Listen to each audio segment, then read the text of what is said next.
കർത്താവിൻ്റെ തനിമേറി നാമം ഈ അനുഗ്രഹീതമായ രാത്രിയിൽ വാഴ്ത്തപ്പെടുമാറാകട്ടെ. ബഹുമാന്യനായ അധ്യക്ഷൻ, അതുപോലെ ഈ വേദിയിലായിരിക്കുന്ന അനുഗ്രഹീതരായ ദൈവദാസന്മാർ, ഇവിടെ അനുഗ്രഹിക്കപ്പെട്ട ഗാനങ്ങൾ ആലപിക്കുന്ന സഹോദരങ്ങൾ, അതുപോലെ തന്നെ ദൈവദിനം കേൾക്കേണ്ടതിന് ഇവിടെ വന്നുയർന്നിട്ടുള്ള പ്രിയപ്പെട്ടവർ, ഈ സമാ ടി വിയിലൂടെ വിവിധ ഇടങ്ങളിലിരുന്ന് ശ്രദ്ധിക്കുന്നവർ, എല്ലാവരെയും ഞാൻ സ്നേഹത്തോടെ വന്ദനം ചെയ്യുന്നു. കാലാവസ്ഥയുടെ അല്പമായ പ്രയാസങ്ങൾ നമുക്കുണ്ടെങ്കിലും ഇന്ന് രാത്രി കർത്താവ് നമ്മളെ സഹായിക്കുമാറാകട്ടെ. വിശേഷിച്ച് ഞാൻ ഏറെ സ്നേഹിക്കുന്ന, ബഹുമാനിക്കുന്ന അനുഗ്രഹീതനായ കർത്തവൃത്യനാണ് കർത്താവിൻ്റെ ദാസൻ പാസ്റ്റർ മോഹൻദാസ് അവர்கள். എനിക്ക് ഒരിക്കലും മറക്കുവാൻ കഴിയാത്ത ഒരു കർത്തൃദാസനാണ്. ഒരുമിച്ച് ഈ വേദിയിലായിരിക്കുന്നതിൽ ഞാൻ ദൈവത്തെ സ്തുതിക്കുന്നു.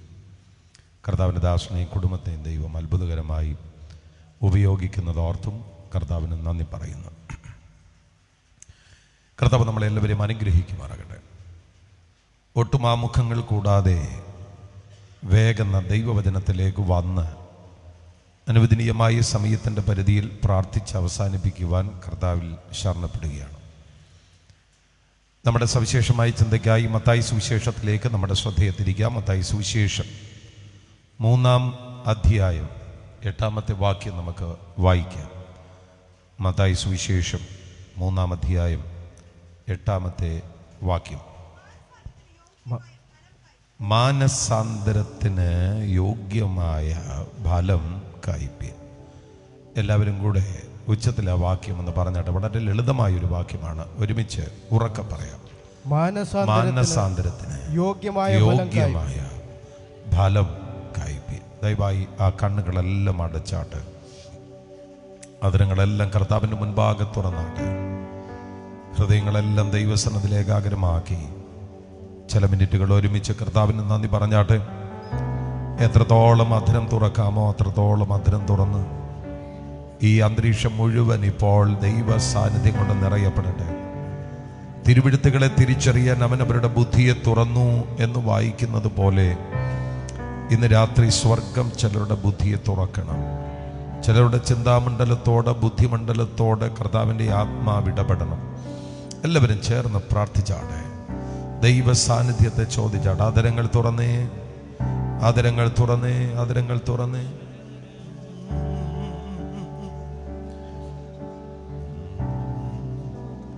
പരിശുദ്ധൻ മഹോന്നത ദേവൻ, പരമെന്നും വിളങ്ങും മഹേശൻ, സ്വർഗീയ സൈന്യങ്ങൾ വാഴ്ത്തി സ്തുതിക്കുന്ന സ്വർലോക നാഥന മശിഹ. പരിശുദ്ധൻ മഹോന്നത ദേവൻ, പരമെന്നും വിളങ്ങും മഹേശൻ, സ്വർഗീയ സൈന്യങ്ങൾ സ്വർലോകനാഥന മശിഹ. ഹല്ലേലൂയ പാടുക. ഹല്ലേലൂയ,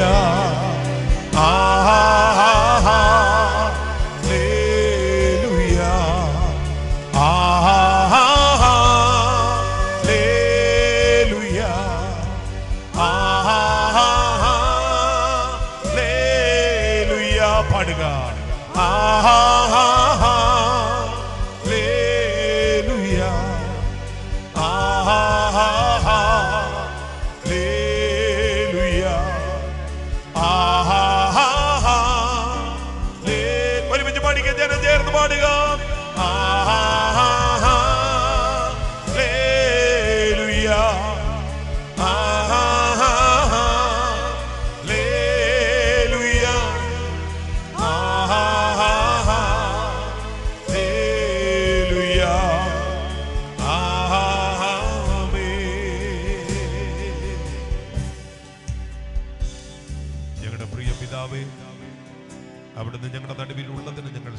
ചെയ്യുന്നു.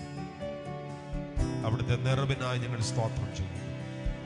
തിരുവെഴുത്തുകൾ അതിശക്തിയോടെ ഞങ്ങളുടെ നടുവിൽ ചലിക്കട്ടെ.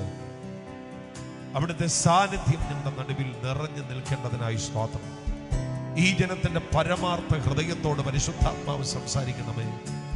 ചിലരുടെ തീരുമാനങ്ങൾ പുതുക്കപ്പെടുന്ന രാത്രിയായി, ചിലരുടെ ചിന്താഗതികൾ മാറുന്ന രാത്രിയായി പരിശുദ്ധാത്മാവ് രാത്രി ആമേൻ തീർക്കുമാറാകണമേ. ഈ അന്തരീക്ഷത്തെ അങ്ങ് നിയന്ത്രിക്കണമേ. ആത്മമണ്ഡലം തുറന്നു തരണമേ. ദുരാത്മമണ്ഡലങ്ങളെ കീഴടക്കണമേ. രക്ഷിക്കപ്പെടുന്നവരുടെ സേവകാത്മാക്കളായി ദൂതന്മാരെ ഈ രാത്രി ഞങ്ങളുടെ നടുവിൽ അവിടുന്ന് അയക്കണമേ. അവിടുത്തെ സാന്നിധ്യത്തിന് ഞങ്ങൾ സ്തോത്രം ചെയ്യുന്നു. കൃപയ്ക്ക് നന്ദി, മഹത്വം അങ്ങേക്ക്. യേശുവിൻ നാമത്തിൽ തന്നെ സന്തോഷത്തോടെ കരങ്ങൾ ഉയർത്തി ഒരിക്കൽ കൂടി കർത്താവിനെ ആരാധിച്ചാട്ടെ.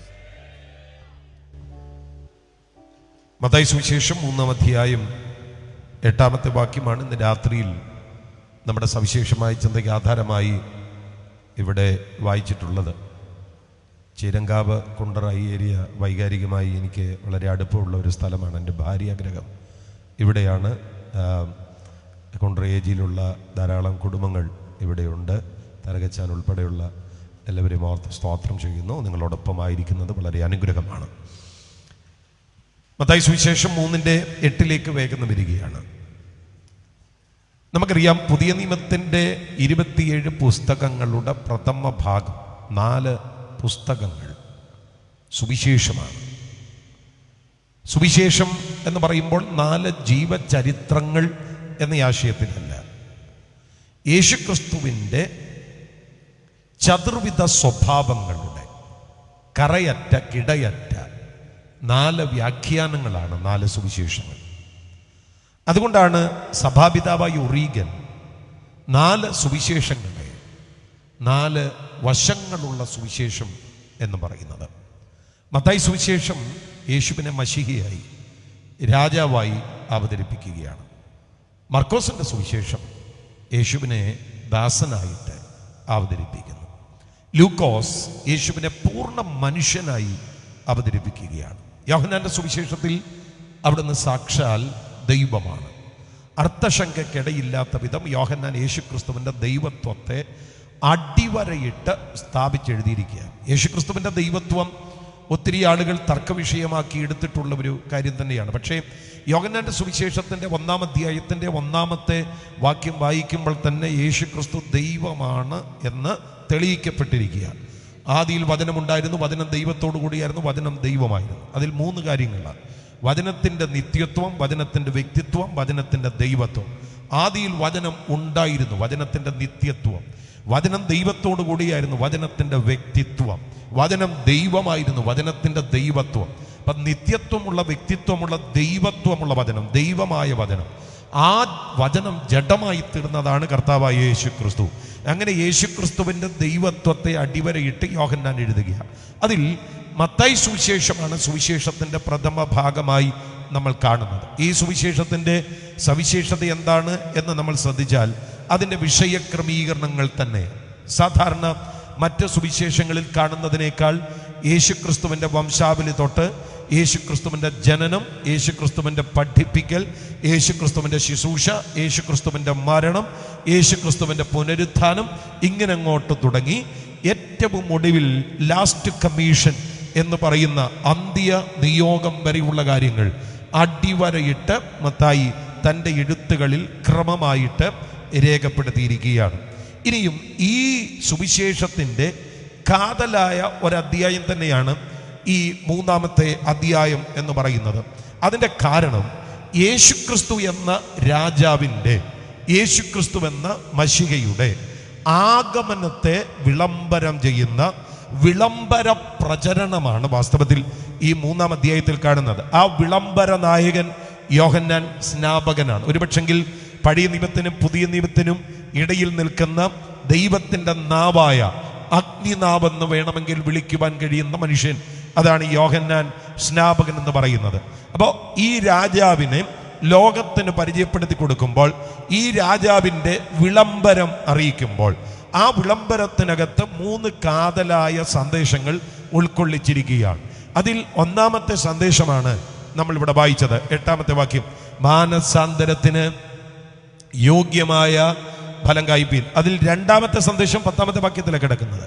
ഇപ്പോൾ തന്നെ വൃക്ഷങ്ങളുടെ ചുവട്ടിന് കോടാലി വെച്ചിരിക്കുന്നു, നല്ല ഫലം കായ്ക്കാത്ത വൃക്ഷമെല്ലാം വെട്ടി തീയിൽ ഇട്ട് കളയുന്നു. അതിന്റെ 3-ാമത്തെ ഭാഗം 12-ാമത്തെ വാക്യമാണ്. വീശുമുറം അവന്റെ കയ്യിൽ ഉണ്ട്, അവൻ കളത്തെ മുറ്റും വെടിപ്പാക്കി ഗോതമ്പ് കളപ്പുരയിൽ കൂട്ടിവെക്കുകയും പതിർ കെടാത്ത തീയിലിട്ട് ചുട്ടുകളയുകയും ചെയ്യുന്നു.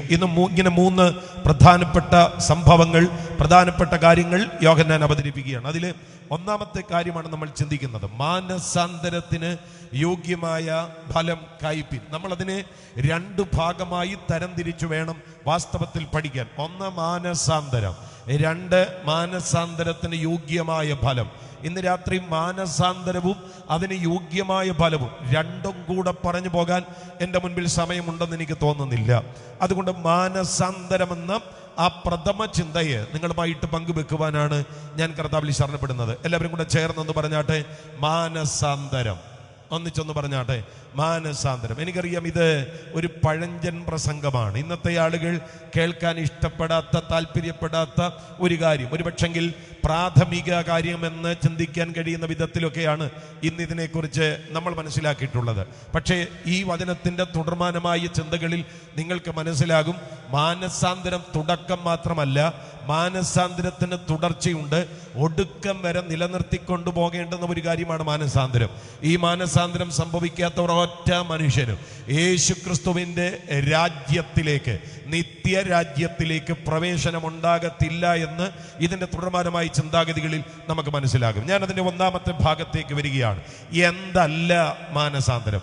മാനസാന്തരം എന്ന് പറയുന്നത് കേവലം മനസ്സിൻ്റെ മാറ്റമല്ല. നമ്മൾ സാധാരണ പറയാറുണ്ട്, മനസ്സിനുണ്ടാകുന്ന അന്തരമാണ് മാനസാന്തരം. മനസ്സിനുണ്ടാകുന്ന അന്തരത്തെ മാനസാന്തരം എന്ന് വിളിക്കാമോ എന്നെനിക്കറിയില്ല. പക്ഷേ ബൈബിൾ പറയുന്ന മാനസാന്തരം കേവലം മനസ്സിനുണ്ടാകുന്ന അന്തരമല്ല. കീബോർഡ് വായിക്കുന്ന ആള് ഇപ്പോൾ പുറത്തായിരിക്കുന്നത്, അദ്ദേഹം ആ ചെയർ എടുത്തിട്ട് മുകളിൽ വന്നിരുന്നാൽ അത് മനസ്സിനുണ്ടാകുന്ന അന്തരമാണ്. അതിനെ മാനസാന്തരം എന്ന് വിളിക്കുവാൻ കഴിയുമോ? പാട്ട് പാടുന്ന ആൾ ഇപ്പോൾ സ്റ്റേജിന് പുറത്തായിരിക്കുന്നത്, അതിലൊരാൾക്ക് തോന്നുക എനിക്ക് സ്റ്റേജിൽ തന്നെ ഇരിക്കണം, അത് മനസ്സിനുണ്ടാകുന്ന അന്തരമാണ്. ഇതിനെയെല്ലാം മാനസാന്തരം എന്ന് വിളിക്കുവാൻ കഴിയുമോ?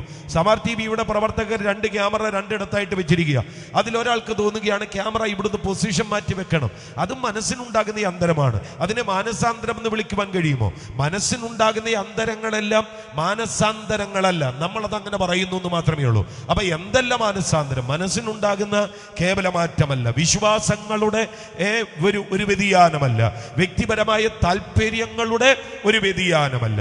പിന്നെ എന്താണ് മാനസാന്തരം എന്ന് പറയുന്നത്? അതിനെ നമ്മൾ അക്കമിട്ട് നിരത്തി പറയേണ്ടതാണ്.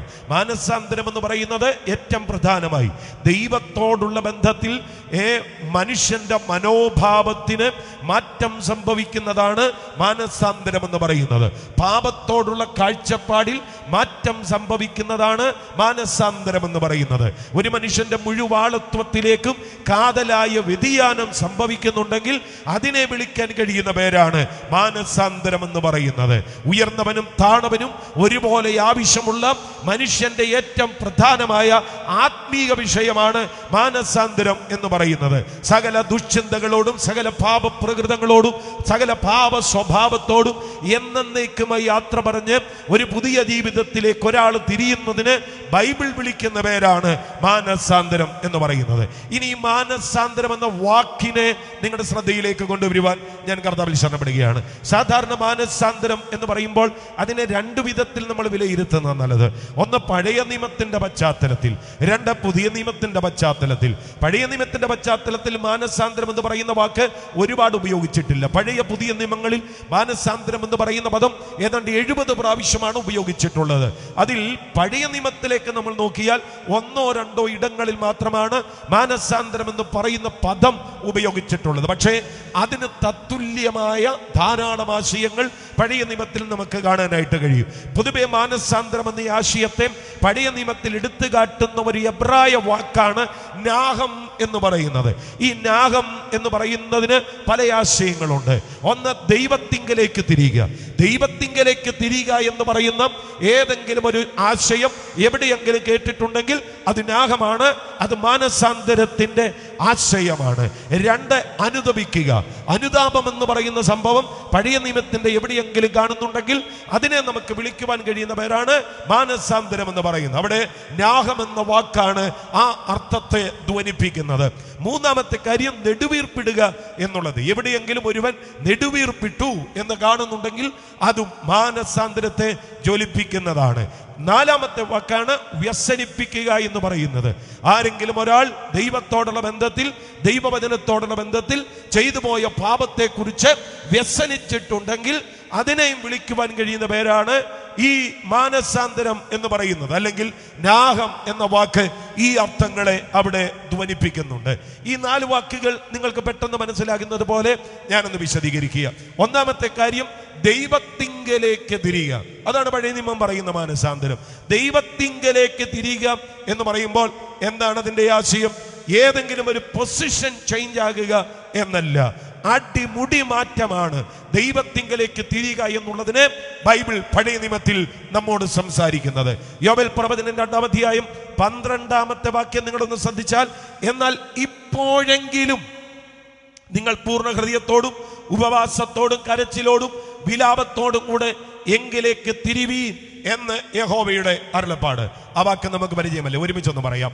എന്നാൽ ഇപ്പോഴെങ്കിലും നിങ്ങൾ പൂർണ്ണ ഹൃദയത്തോടും ഉപവാസത്തോടും കരച്ചിലോടും വിലാപത്തോടും കൂടെ എങ്കിലേക്ക് തിരിവീൻ എന്ന് യഹോവയുടെ അരുളപ്പാട്. ഹല്ലേലൂയ. അത് മലയാളത്തിൽ മാനസാന്തരം എന്ന വാക്ക് ഇല്ലെങ്കിലും സ്തോത്രം, ഇംഗ്ലീഷിന്റെ ചില പരിഭാഷകളിൽ മാനസാന്തരം എന്ന വാക്കുണ്ട്. repent sincerely and turn to me എന്ന് നമ്മൾ വായിക്കുന്നുണ്ട്. അപ്പൊ മാനസാന്തരമാണ് ഇവിടുത്തെ വിഷയം. ദൈവത്തിങ്കലേക്ക് തിരിയുക, കേവലം തിരിയുക എന്നല്ല, അവിടെ കൃത്യമായിട്ട് പറയുന്നു ഇപ്പോഴെങ്കിലും. ഇപ്പോഴെങ്കിലും എന്ന വാക്ക് നമ്മൾ എപ്പോഴാണ് ഉപയോഗിക്കുന്നത്? നേരത്തെ സംഭവിക്കേണ്ടുന്ന ഒരു കാര്യം വളരെ വൈകിപ്പോയി. ഇപ്പൊ ഞാൻ പറയുകയാണ്, സ്തോത്രം, എനിക്ക് ഒരു 7 മണിക്ക് ടൈം തരേണ്ടതാണ്, പക്ഷെ തന്നത് 7:35 ഞാൻ അധ്യക്ഷനോട് പറയും, ഇപ്പോഴെങ്കിലും തന്നല്ലോ എന്ന് പറഞ്ഞാൽ നേരത്തെ തന്നായിരുന്നേ കൊള്ളായിരുന്നു. അധ്യക്ഷൻ എന്നോട് പറയുക, ഞാനൊരു 7:20 ഇവിടെ വന്നപ്പോ എന്നോട് പറയുക, ഇപ്പോഴെങ്കിലും ഇങ്ങ് വന്നല്ലോ എന്ന് പറഞ്ഞാൽ ഒരു 6:30 വരേണ്ടതാ, പക്ഷെ ഇപ്പോഴെങ്കിലും ഇങ്ങ് വന്നല്ലോ. മനസ്സിലാകുന്നുണ്ടോ? നേരത്തെ സംഭവിക്കേണ്ടത് വളരെ വൈകിപ്പോയി. അവിടെയാ പറയുന്നത് ഇപ്പോഴെങ്കിലും. അത് നമ്മൾ യോബേൽ പ്രവചനത്തിന്റെ പശ്ചാത്തലത്തിൽ നിന്ന് തന്നെ വേണം അത് നമ്മളൊന്ന് മനസ്സിലാക്കണം. നിങ്ങൾ യോബേൽ പ്രവചനം 1-ാം അധ്യായത്തിലേക്ക് ശരിക്കും ഒന്ന് പോയാലേ യോബേൽ പ്രവചനത്തിന്റെ പശ്ചാത്തലത്തിൽ ആ ഇപ്പോഴെങ്കിലും എന്ന് പറയുന്ന ആ വാക്കിന്റെ ആശയം നിങ്ങൾക്ക് കൂടുതൽ മനസ്സിലാകുന്നതാണ്. യോബേൽ പ്രവചനം 1-ാം അധ്യായത്തിന്റെ വിശേഷിച്ച് അതിന്റെ ഒരു 7-ാമത്തെ വാക്യം തൊട്ട് ഒന്ന് ശ്രദ്ധിച്ച്, അതെന്റെ മുന്തിരിവള്ളിയെ ശൂന്യമാക്കി, എൻ്റെ അത്തിവൃക്ഷത്തെ ഒടിച്ചു കളഞ്ഞു, അതിനെ മുഴുവൻ തോലുരിച്ചു എറിഞ്ഞു കളഞ്ഞു, അതിൻ്റെ കൊമ്പുകൾ വെളുത്തുപോയിരിക്കുന്നു. എന്നിട്ട് അങ്ങോട്ട് താഴോട്ട് വായിച്ചു വരുമ്പോൾ 10-ാമത്തെ വാക്യം, വയൽ ശൂന്യമായി തീർന്നു, ധാന്യം നശിച്ചു, പുതുവീഞ്ഞു വറ്റിപ്പോയി, എണ്ണ ക്ഷയിച്ചു, ദേശം ദുഃഖിക്കുന്നു, കൃഷിക്കാർ ലജ്ജിക്കുന്നു, മുന്തിരിത്തോട്ടക്കാരും ഗോതമ്പിന്റെയും യവത്തെയും ചൊല്ലി മുറയിടുന്നു. ഇങ്ങനെ അങ്ങോട്ട് തുടങ്ങി ഏറ്റവും ഒടുവിൽ 17-18 വാക്യങ്ങളിലേക്കൊക്കെ വരുമ്പോൾ വിത്ത് കട്ടകട്ട കീഴിൽ കിടന്ന് കെട്ടുപോകുന്നു, ധാന്യം കരിഞ്ഞു പോയിരിക്കുന്നു, പാണ്ഡികശാലകൾ ശൂന്യമായി പോയി, ഇങ്ങനെ ആടുകൾ ദണ്ഡനം അനുഭവിക്കുന്നു. ഇങ്ങനെ അവരുടെ ധനാഗമന മാർഗങ്ങൾ മുഴുവൻ അമ്പെ പരാജയപ്പെട്ടു. മനസ്സിലാകുന്നുണ്ടോ? ധനാഗമന മാർഗങ്ങൾ മുഴുവൻ തകർന്ന് തരിപ്പണമായി. അവർക്ക് ആശ വെക്കാൻ ഒന്നുമില്ലാത്ത സ്ഥിതിയിലേക്ക് എത്തി. ഒന്നുകൂടെ പറഞ്ഞാൽ മനുഷ്യൻ തൊട്ട് മൃഗങ്ങൾ വരെ പട്ടിണിയിലായ ഒരു പശ്ചാത്തലം, മുഴുവൻ ഏരിയകളും തകർന്ന് തരിപ്പണമായ ഒരു പശ്ചാത്തലം. അവിടെയാണ് പറയുന്നത് ഇപ്പോഴെങ്കിലും. എൻ്റെ പ്രിയപ്പെട്ടവരെ, ഞാൻ നിങ്ങളോടൊരു കാര്യം പറയാം. ജീവിതത്തിന്റെ നേരെ ഒന്നിനു പുറകെ ഒന്നൊന്നായി ദുരന്തങ്ങൾ ഒരു പെരുമഴ പോലെ പെയ്തിറങ്ങി വരുമ്പോൾ അത് നമ്മോട് പറയുന്ന ഒരു സന്ദേശമുണ്ട്, ദൈവത്തിങ്കലേക്ക് തിരിയാൻ. പിടികിട്ടുന്നുണ്ടെങ്കിൽ ഒരാമയെ പറഞ്ഞാട്ടെ. നമ്മുടെ ജീവിതത്തിന്റെ പ്രശ്നങ്ങൾ, ദുരന്തങ്ങളൊക്കെ നമ്മളോട് പറയുന്ന ഒരു വാക്ക, ഒരു സന്ദേശം, ദൈവത്തിങ്കലേക്ക് തിരിയുക. ഞാൻ പറയാം, എല്ലായ്പ്പോഴും ഇന്നലെ പ്രസംഗിച്ച പാസ്റ്റർ ബിജു മുളവനെ പോലെ, ഇന്ന് പ്രസംഗിക്കുന്ന എന്നെ പോലെ, നാളെ വരാനിരിക്കുന്ന പാസ്റ്റർ പ്രിൻസ് തോമസിനെ പോലെ, സ്തോത്രം, ഒരുപക്ഷെ പാസ്റ്റർ മോഹൻദാസിനെ പോലെ, നമ്മുടെ ദേവിദാസനെ പോലെ, എൻ്റെ പ്രിയപ്പെട്ടവരെ, ഒരു പ്രഭാഷകനോ ഒരു പാസ്റ്ററോ ഒരു അച്ഛനോ തിരുമേനിക്കോ നമ്മുടെ അടുക്കൽ വന്ന് സംസാരിക്കാൻ എല്ലായ്പ്പോഴും കരിഞ്ഞു എന്ന് വരത്തില്ല. അവിടെ നമ്മുടെ സാഹചര്യങ്ങൾ നമ്മോട് സംസാരിക്കും. പിടികിട്ടുന്നുണ്ടെന്ന് എൻ്റെ ചിന്ത. സാഹചര്യങ്ങൾ നമ്മോട് സംസാരിക്കും. ഇവിടെയും ഇതുപോലെ സാഹചര്യങ്ങളെ വിരൽ ചൂണ്ടിയിട്ട് ദൈവം പറയുക, ഇതൊക്കെ സംഭവിച്ചില്ലേ, ഇപ്പോഴെങ്കിലും എങ്കിലേക്ക് തിരിവീൻ. വെറുതെ തിരിഞ്ഞ പോരാ, പൂർണ്ണ ഹൃദയത്തോടെ തിരിയണം, ഉപവാസത്തോടെ തിരിയണം, കരച്ചിലോടെ തിരിയണം, വിലാപത്തോടെ തിരിയണം. നമ്മൾ ഉദ്ദേശിക്കുന്നത് പോലെ ഒരു സ്ലോഗനൊക്കെ ചൊല്ലി ഒരു കളിപ്പീര് പരിപാടിയൊക്കെ നടത്തി ദൈവത്തിങ്കലേക്ക് തിരിയാമെന്നല്ല ഇവിടെ പറയുന്നത്. അതിന്റെ സകല അർത്ഥപൂർണതകളോടും കൂടെ എങ്കിലേക്ക് തിരിവീൻ. അതിന്റെ 13-ാമത്തെ വാക്യം കുറച്ചുകൂടെ ഗൗരവമായിട്ടാണ് പറയുന്നത്. അവിടെ പറയുന്നു, വസ്ത്രങ്ങളെ അല്ല ഹൃദയങ്ങളെ തന്നെ കീറി എങ്കിലേക്ക് തിരിവീൻ. നിങ്ങൾ ശ്രദ്ധിച്ചേ പ്രിയപ്പെട്ടവരെ, ഈ യഹൂദന്റെ സിസ്റ്റത്തിനകത്ത് എന്തെങ്കിലും ദുഃഖവാർത്ത കേട്ടാൽ അവർ പെട്ടെന്ന് വസ്ത്രം കീറുമായിരുന്നു. തെളിവുകൾ ഒരുപാട് തരാം. ഉൽപ്പത്തി പുസ്തകം 37:29, യോസഫ് കുഴിയിലില്ല എന്ന് കണ്ടപ്പോൾ രൂബൻ വസ്ത്രം കീറി എന്ന് വായിക്കുന്നുണ്ട്. അതേ അധ്യായത്തിന്റെ 34-ാമത്തെ വാക്യം, യോസഫ് മരിച്ചു എന്ന് കേട്ടപ്പോൾ യാക്കോബ് വസ്ത്രം കീറി എന്ന് വായിക്കുന്നുണ്ട്. യോശുവയുടെ പുസ്തകം 7-ാം അധ്യായം 6-ാമത്തെ വാക്യം, യോശുവ വസ്ത്രം കീറി. ഇയ്യോബ് 1:20, 2:12, ഇയ്യോബ് വസ്ത്രം കീറി. ദുഃഖകരമായ ഏത് വാർത്ത കേട്ടാലും അവർ വസ്ത്രം കീറുമായിരുന്നു. കർത്താവ് പറയുന്നു, ഈ ഒരു പതിവ് പരിപാടി ഉണ്ടല്ലോ, അങ്ങനല്ല, ആ ചടങ്ങല്ല, നിങ്ങളുടെ ഈ പതിവ് ശൈലിയല്ല. വസ്ത്രം കീറണ്ട, ഹൃദയത്തെ കീറണം. ഒരാമയം പറഞ്ഞാട്ടെ. ഇന്ന് രാത്രി ബാഹ്യമായി നമ്മൾ ചെയ്തു വന്ന ഒരു കർമ്മകാണ്ഡങ്ങളും കൊണ്ട് രക്ഷപ്പെടാൻ കഴിയുമെന്ന് ആരും ചിന്തിക്കരുത്. അതുകൊണ്ടാണ് പറയുന്നത്, ആ ബാഹ്യ കർമ്മത്തിന്റെ അപ്പുറത്ത്, ചെയ്തു വന്ന ശീലത്തിന്റെ അപ്പുറത്ത് വസ്ത്രത്തെ അല്ല ഹൃദയത്തെ കീറി എങ്കിലേക്ക് തിരിവി, ഇപ്പോഴെങ്കിലും തിരിവി. പിടികിട്ടുന്നവരുണ്ടെങ്കിൽ ഒരുമിച്ച് കർത്താവിനെ ഒന്ന് സ്തുതിച്ചാട്ട്. എന്റെ പ്രിയപ്പെട്ടവരെ, ഉപയോഗിക്കേണ്ട സമയത്തെ കൃത്യമായി തന്നെ ഉപയോഗിക്കണം. ഞാൻ നിങ്ങളോട് പറയാം, സമയം നമുക്ക് വേണ്ടി വെയിറ്റ് ചെയ്യത്തില്ല. ഈ 90-ാം സങ്കീർത്തനത്തിന്റെ 9-ാമത്തെ വാക്യത്തിൽ മോശ പറയുന്നുണ്ട്, ഞങ്ങളുടെ നാളുകളൊക്കെയും നിന്റെ ക്രോധത്തിൽ കഴിഞ്ഞുപോയി. ഒന്നുകൂടെ, ഞങ്ങളുടെ നാളുകളൊക്കെയും നിന്റെ ക്രോധത്തിൽ കഴിഞ്ഞുപോയി. ഞങ്ങളുടെ സംവത്സരങ്ങൾ ഒരു നെടുവീർപ്പ് പോലെ കഴിക്കുന്നു. നാളുകൾ കഴിഞ്ഞുപോയി എന്ന് ഞാൻ നിങ്ങളോട് പറയാം. നാളുകൾ നമുക്ക് വേണ്ടി വെയിറ്റ് ചെയ്യത്തില്ല കേട്ടോ. സമയം നമുക്ക് വേണ്ടി വെയിറ്റ് ചെയ്യത്തില്ല. ഒരു തിരമാലയും ആർക്കു വേണ്ടിയും വെയിറ്റ് ചെയ്യാറില്ല.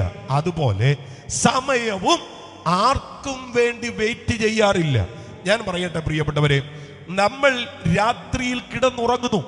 രാത്രിയിൽ നമ്മൾ കിടന്നുറങ്ങുമ്പോഴും സമയം ഓടിക്കൊണ്ടിരിക്കുകയാണ്. നമ്മൾ സഞ്ചരിക്കുന്ന വാഹനങ്ങൾക്കെല്ലാം 2 ഗിയറുണ്ട്, അല്ലെ? 2 ടൈപ്പ് ഗിയർ. മുൻപോട്ട് പോകുന്ന ഗിയറും പിൻപോട്ട് പോകുന്ന ഗിയറും. പക്ഷെ സമയത്തിന് മാത്രം ഈ 2 ഗിയർ ഇല്ല. അത് മുൻപോട്ട് മാത്രമേ പോകത്തുള്ളൂ. മുൻപോട്ടേ പോകത്തുള്ളൂ. നമ്മളത് ഈ സാധാരണ മരണ വീടുകളിലൊക്കെ നമ്മൾ പാടാറുണ്ട്. രാത്രിയിൽ ഞാൻ ദൈവത്തിൻ്റെ കൈകളിലൂറങ്ങുന്നു,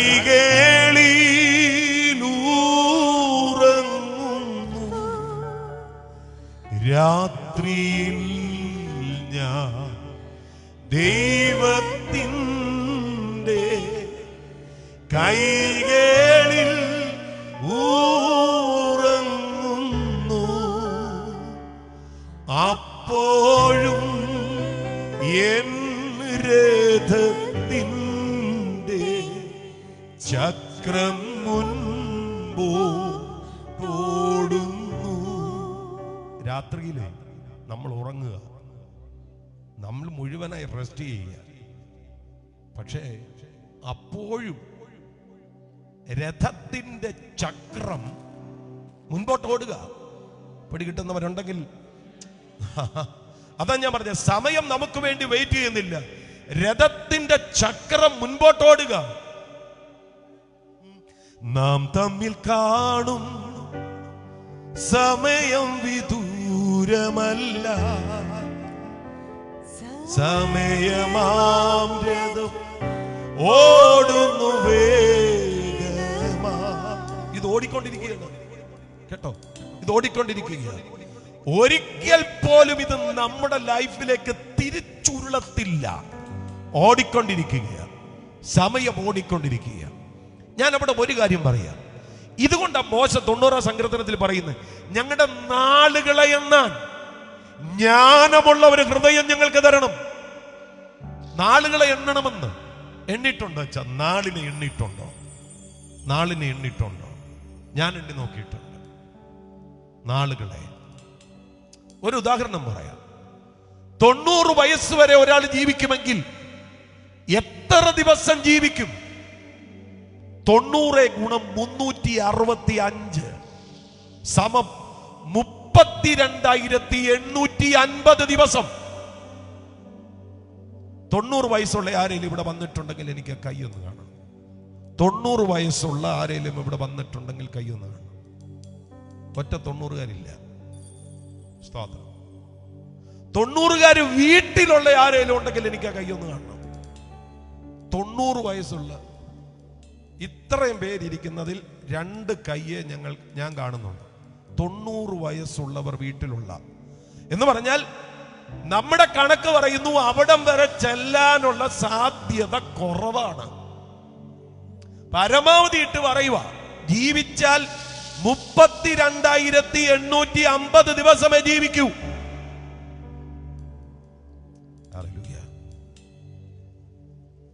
അതെ, 60 വയസ്സുകാർ ഇവിടെ ഇഷ്ടം പോലെ കാണും. എത്ര ദിവസം കഴിഞ്ഞെന്ന് ഞാൻ പറയാം. 21,950 ദിവസം കഴിഞ്ഞു 60-കാരന്. ഇനി ജീവിക്കാൻ എത്ര ദിവസം ഉണ്ടെന്ന് അറിയാമോ? 90 വരെ ജീവിക്കുമെങ്കിൽ 10,500 ദിവസമേ ഉള്ളച്ചാ. മിണ്ടുന്നില്ല. എത്ര? 10,500. അതില് 1,500 ദിവസമെങ്കിലും ഉറങ്ങാനുള്ളതാണ്. ജീവിക്കാൻ 1,500 ദിവസമേ ഉള്ളൂ. 90 വരെ ജീവിച്ചാലാണ്. 45-കാരനോട് ഞാൻ പറയാം 16,425 ദിവസം കഴിഞ്ഞു. ഇനി എത്ര കൂടെ ഉണ്ട്? 16,425 ദിവസം കൂടെ ഉണ്ട്. 90 വരെ ചെന്നാലുള്ള കാര്യം പറയുന്നത്. ഹല്ലേലൂയ. ഞാൻ ഈ സാധാരണ മരണ വീടുകളിൽ ധാരാളം പ്രസംഗിക്കാറുണ്ട്. എന്നെ അങ്ങനെ വിളിച്ചാൽ വല്ല സാധ്യതയുണ്ടെങ്കിൽ പോവുകയും ചെയ്യും. ഇന്നലെയും പ്രസംഗിച്ചു ഒരു മരണ വീട്ടിൽ. ഈ അടുത്ത ഒരു 1-1.5-2 വർഷമായിട്ടൊക്കെ നമ്മൾ അറ്റൻഡ് ചെയ്ത ഈ അടക്ക ശുശ്രൂഷകൾ ശ്രദ്ധിച്ചാൽ മതി. മിക്കവാറും ഒരു 45-നും 50-നും 40-നും ഒക്കെ ഇടയിലുള്ള ചെറുപ്പക്കാരാണ് മരിക്കുന്നത്. അല്ലേ? ഞാൻ പറഞ്ഞത് സമയം ഒരുപാടില്ല. അതുകൊണ്ടാണ് പറഞ്ഞത് ഇപ്പോഴെങ്കിലും. ഹല്ലേലൂയ. ഒരുപാട് ദീർഘിപ്പിക്കാൻ കഴിയില്ല. ഇപ്പോഴെങ്കിലും എങ്കിലേക്ക് തിരുവീനെന്ന് യഹോവയുടെ അരുളപ്പാട്. കർമാചാരങ്ങള്, അർപ്പണങ്ങള്, തർപ്പണങ്ങള്, തപങ്ങള്, ജപങ്ങള് ഒക്കെ വിട്ടിട്ട് വസ്ത്രത്തെയല്ല ഹൃദയത്തെ കീറി കർമ്മകാണ്ഡങ്ങളുടെ അപ്പുറത്തെ എങ്കിലേക്ക് തിരുവീനെന്ന് യഹോവയുടെ അരുളപ്പാട്.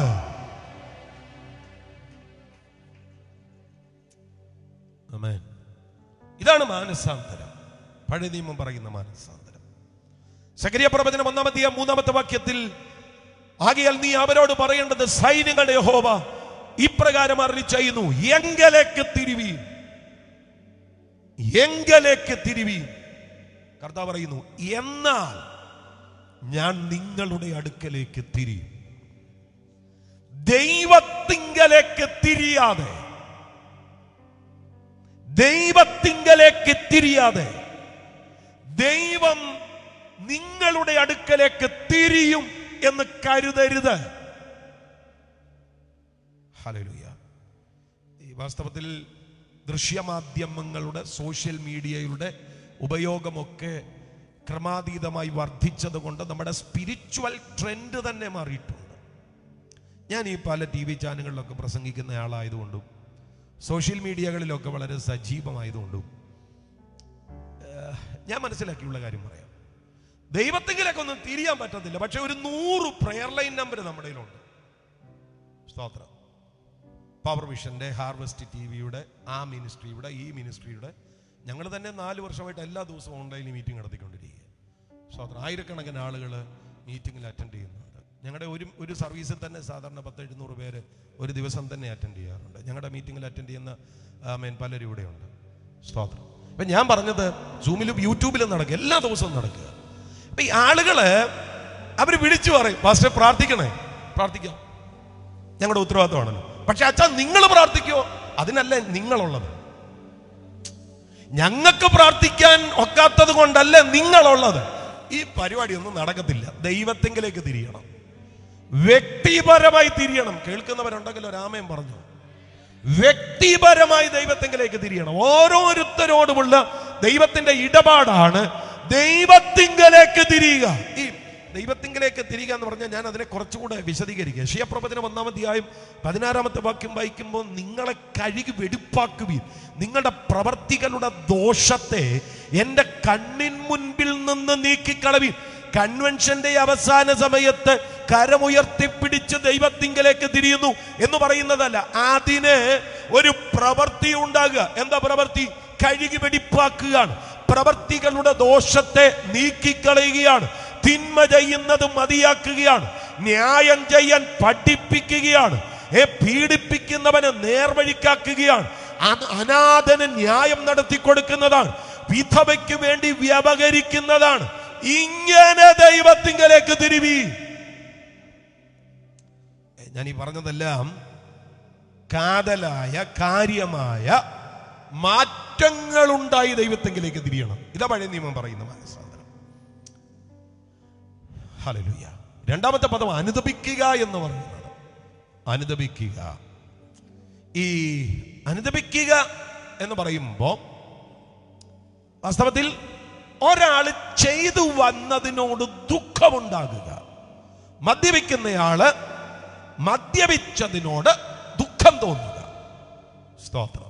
മയക്കുമരുന്ന് ഉപയോഗിച്ചു കൊണ്ടിരുന്നയാൾ അതിനെക്കുറിച്ച് ദുഃഖിക്കുക. അതാണ് അനുദപിക്കുക. നമ്മൾ വചനത്തിൽ വായിക്കുന്നത്, അയ്യോ ഞാൻ എന്ത് ചെയ്തു പോയി എന്ന് പറഞ്ഞ് അനുദപിക്കുക. യിരെമ്യാ പ്രവചനം 8-ാം അധ്യായത്തിലെ വാക്കുകൾ, അയ്യോ ഞാൻ എന്ത് ചെയ്തു പോയി. അതാണ് അനുതാപം എന്ന് പറയുന്നത്. എന്നെ കേൾക്കുന്ന സകലമാന ദൈവജനത്തോട് ഞാൻ പറയാം, നമ്മുടെ അകത്ത് പ്രിയരെ ഇങ്ങനൊരു അനുതാപം ഉണ്ടായാൽ നമ്മെക്കുറിച്ച് ദൈവവും അനുദപിക്കും. സ്തോത്രം. അപ്പൊ ആരെങ്കിലും ചോദിക്കും, ദൈവം പാപം ചെയ്തിട്ടാണോ അനുദപിക്കുന്നത്? അല്ല. സ്തോത്രം. നാം ചെയ്ത പാപം നിമിത്തം നമ്മിൽ വരേണ്ടുന്ന ചില ന്യായവിധികളെ കുറിച്ച് ദൈവം അനുദപിക്കുമെന്ന്.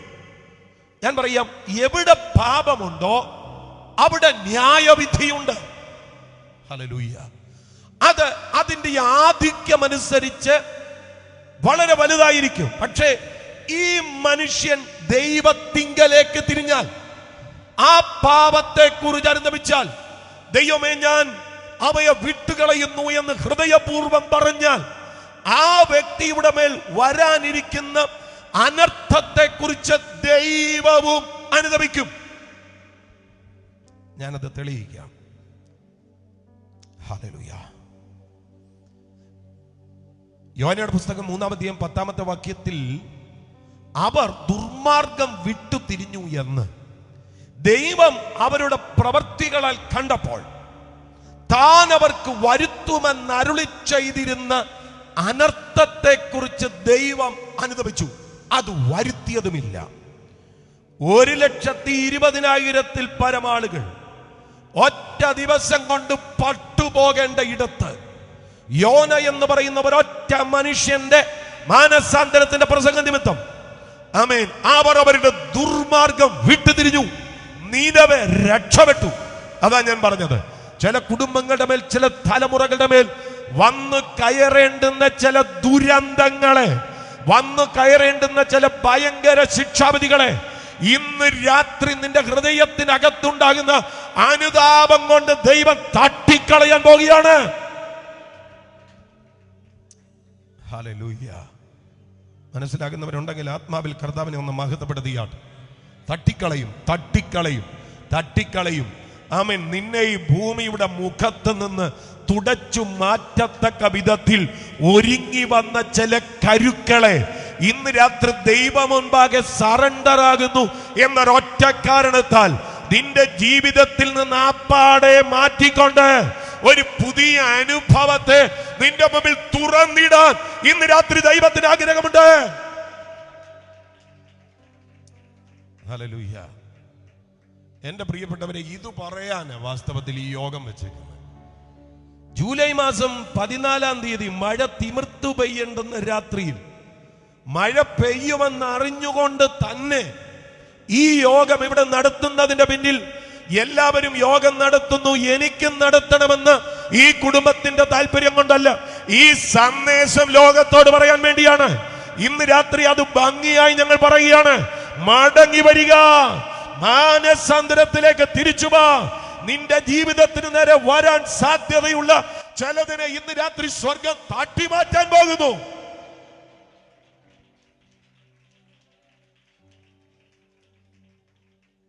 Glory to God. Glory to God. Glory to God. Hallelujah. ഞാൻ ഇനി പുതിയ നിയമത്തിലേക്ക് വരാൻ പോവുകയാണ്. എന്താണ് പുതിയ നിയമത്തിലെ മാനസാന്തരം? പുതിയ നിയമത്തിലെ മാനസാന്തരം എന്ന ആ ചിന്ത നമ്മൾ മനസ്സിലാക്കണമെങ്കിൽ പുതിയ നിയമത്തിൽ പറയുന്ന മാനസാന്തരം എന്ന പദത്തെ നമ്മൾ അറിയണം. പുതിയ നിയമത്തിൽ മാനസാന്തരം എന്നുള്ളതിന് സാധാരണ ബൈബിളിൽ ഉപയോഗിക്കുന്ന മൂലപദം മെറ്റാനോയിയാണ്. മെറ്റാനോയിയ. ആ മെറ്റാനോയിയ എന്ന് പറഞ്ഞാൽ ഞാൻ ധരിച്ചിരിക്കുന്നത് പോലെ വെള്ളയും ധരിക്കുക എന്നുള്ളതല്ല. മെറ്റാനോയിയ എന്ന് പറഞ്ഞാൽ പശ്ചാത്തപിക്കുക എന്ന്. പശ്ചാത്തപിക്കുക, ദുഃഖിക്കുക എന്നൊക്കെയാണ് അതിന്റെ അർത്ഥം. അത് കൃത്യമായി ദ്യോതിപ്പിക്കുന്ന ഒരു വാക്കാണ്. 2 കൊരിന്ത്യർ ലേഖനം 7-ാം 9 അവിടെ വായിക്കുന്നു, നിങ്ങൾ ദുഃഖിച്ചതിനാലല്ല മാനസാന്തരത്തിനായിട്ട് ദുഃഖിച്ചതിനാൽ അത്രേ. അപ്പോ മാനസാന്തരപ്പെടുന്നു എന്ന് പറയുന്നതല്ല മാനസാന്തരം. ദുഃഖത്തിൽ നിന്നുളവായി വരുന്നതാണ് മാനസാന്തരം. അതവിടെ പറയുന്നു, നിങ്ങൾ ദുഃഖിച്ചതിനാലല്ല മാനസാന്തരത്തിനായിട്ട് ദുഃഖിച്ചതിനാൽ. ഹല്ലേലൂയ. എൻ്റെ പ്രിയ സഹോദരങ്ങളെ, ഇന്നലകളിൽ സംഭവിച്ച പരാജയങ്ങൾ, ഇന്നലകളിൽ ഭവിച്ചുപോയ പാപങ്ങൾ, ഇന്നലകളിൽ ചെയ്തു പോയ സ്തോത്രം ചില കാര്യങ്ങൾ, അത് ചെയ്തു പോയി എന്ന് പറയുമ്പോൾ അതിനകത്തൊരു ദുഃഖം വ്യാപരിക്കുന്നുണ്ടെങ്കിൽ അതാണ് മെറ്റാനോയിയ എന്ന് പറയുന്നത്. ഹല്ലേലൂയ. ഹല്ലേലൂയ. ഈ ദുഃഖമാണ് ദൈവഹിത പ്രകാരമുള്ള ദുഃഖം എന്ന് പറയുന്നത്. വചനം കേൾക്കുമ്പോൾ ഉണ്ടാകേണ്ടുന്നത് ഈ വിധ ദുഃഖമാണ്. നമ്മുടെ ഇപ്പോഴത്തെ ഒരു ട്രെൻഡ് അനുസരിച്ച് പ്രസംഗം കേട്ടിട്ട് ചിരിച്ചെന്റെ ഇടപാട് തീർന്നു. നമ്മളിപ്പോ പ്രസംഗം കേൾക്കാൻ പോകുന്നത് ചിരിക്കാനാണ്. എന്തോ ചിരിയായിരുന്നെന്നറിയോ? ചിരിച്ച് ഞങ്ങളുടെ ഇടപാട് തീർന്നു. സുവിശേഷ പ്രസംഗത്തിന്റെ ഒരൊറ്റ ഇടങ്ങളിൽ പോലും ബൈബിളിൽ ചിരിച്ചു എന്ന് കാണുന്നില്ല. ചിരിച്ചിരിക്കാം, പക്ഷെ ചിരി അല്ലായിരുന്നു മെയിൻ, കരച്ചിലായിരുന്നു.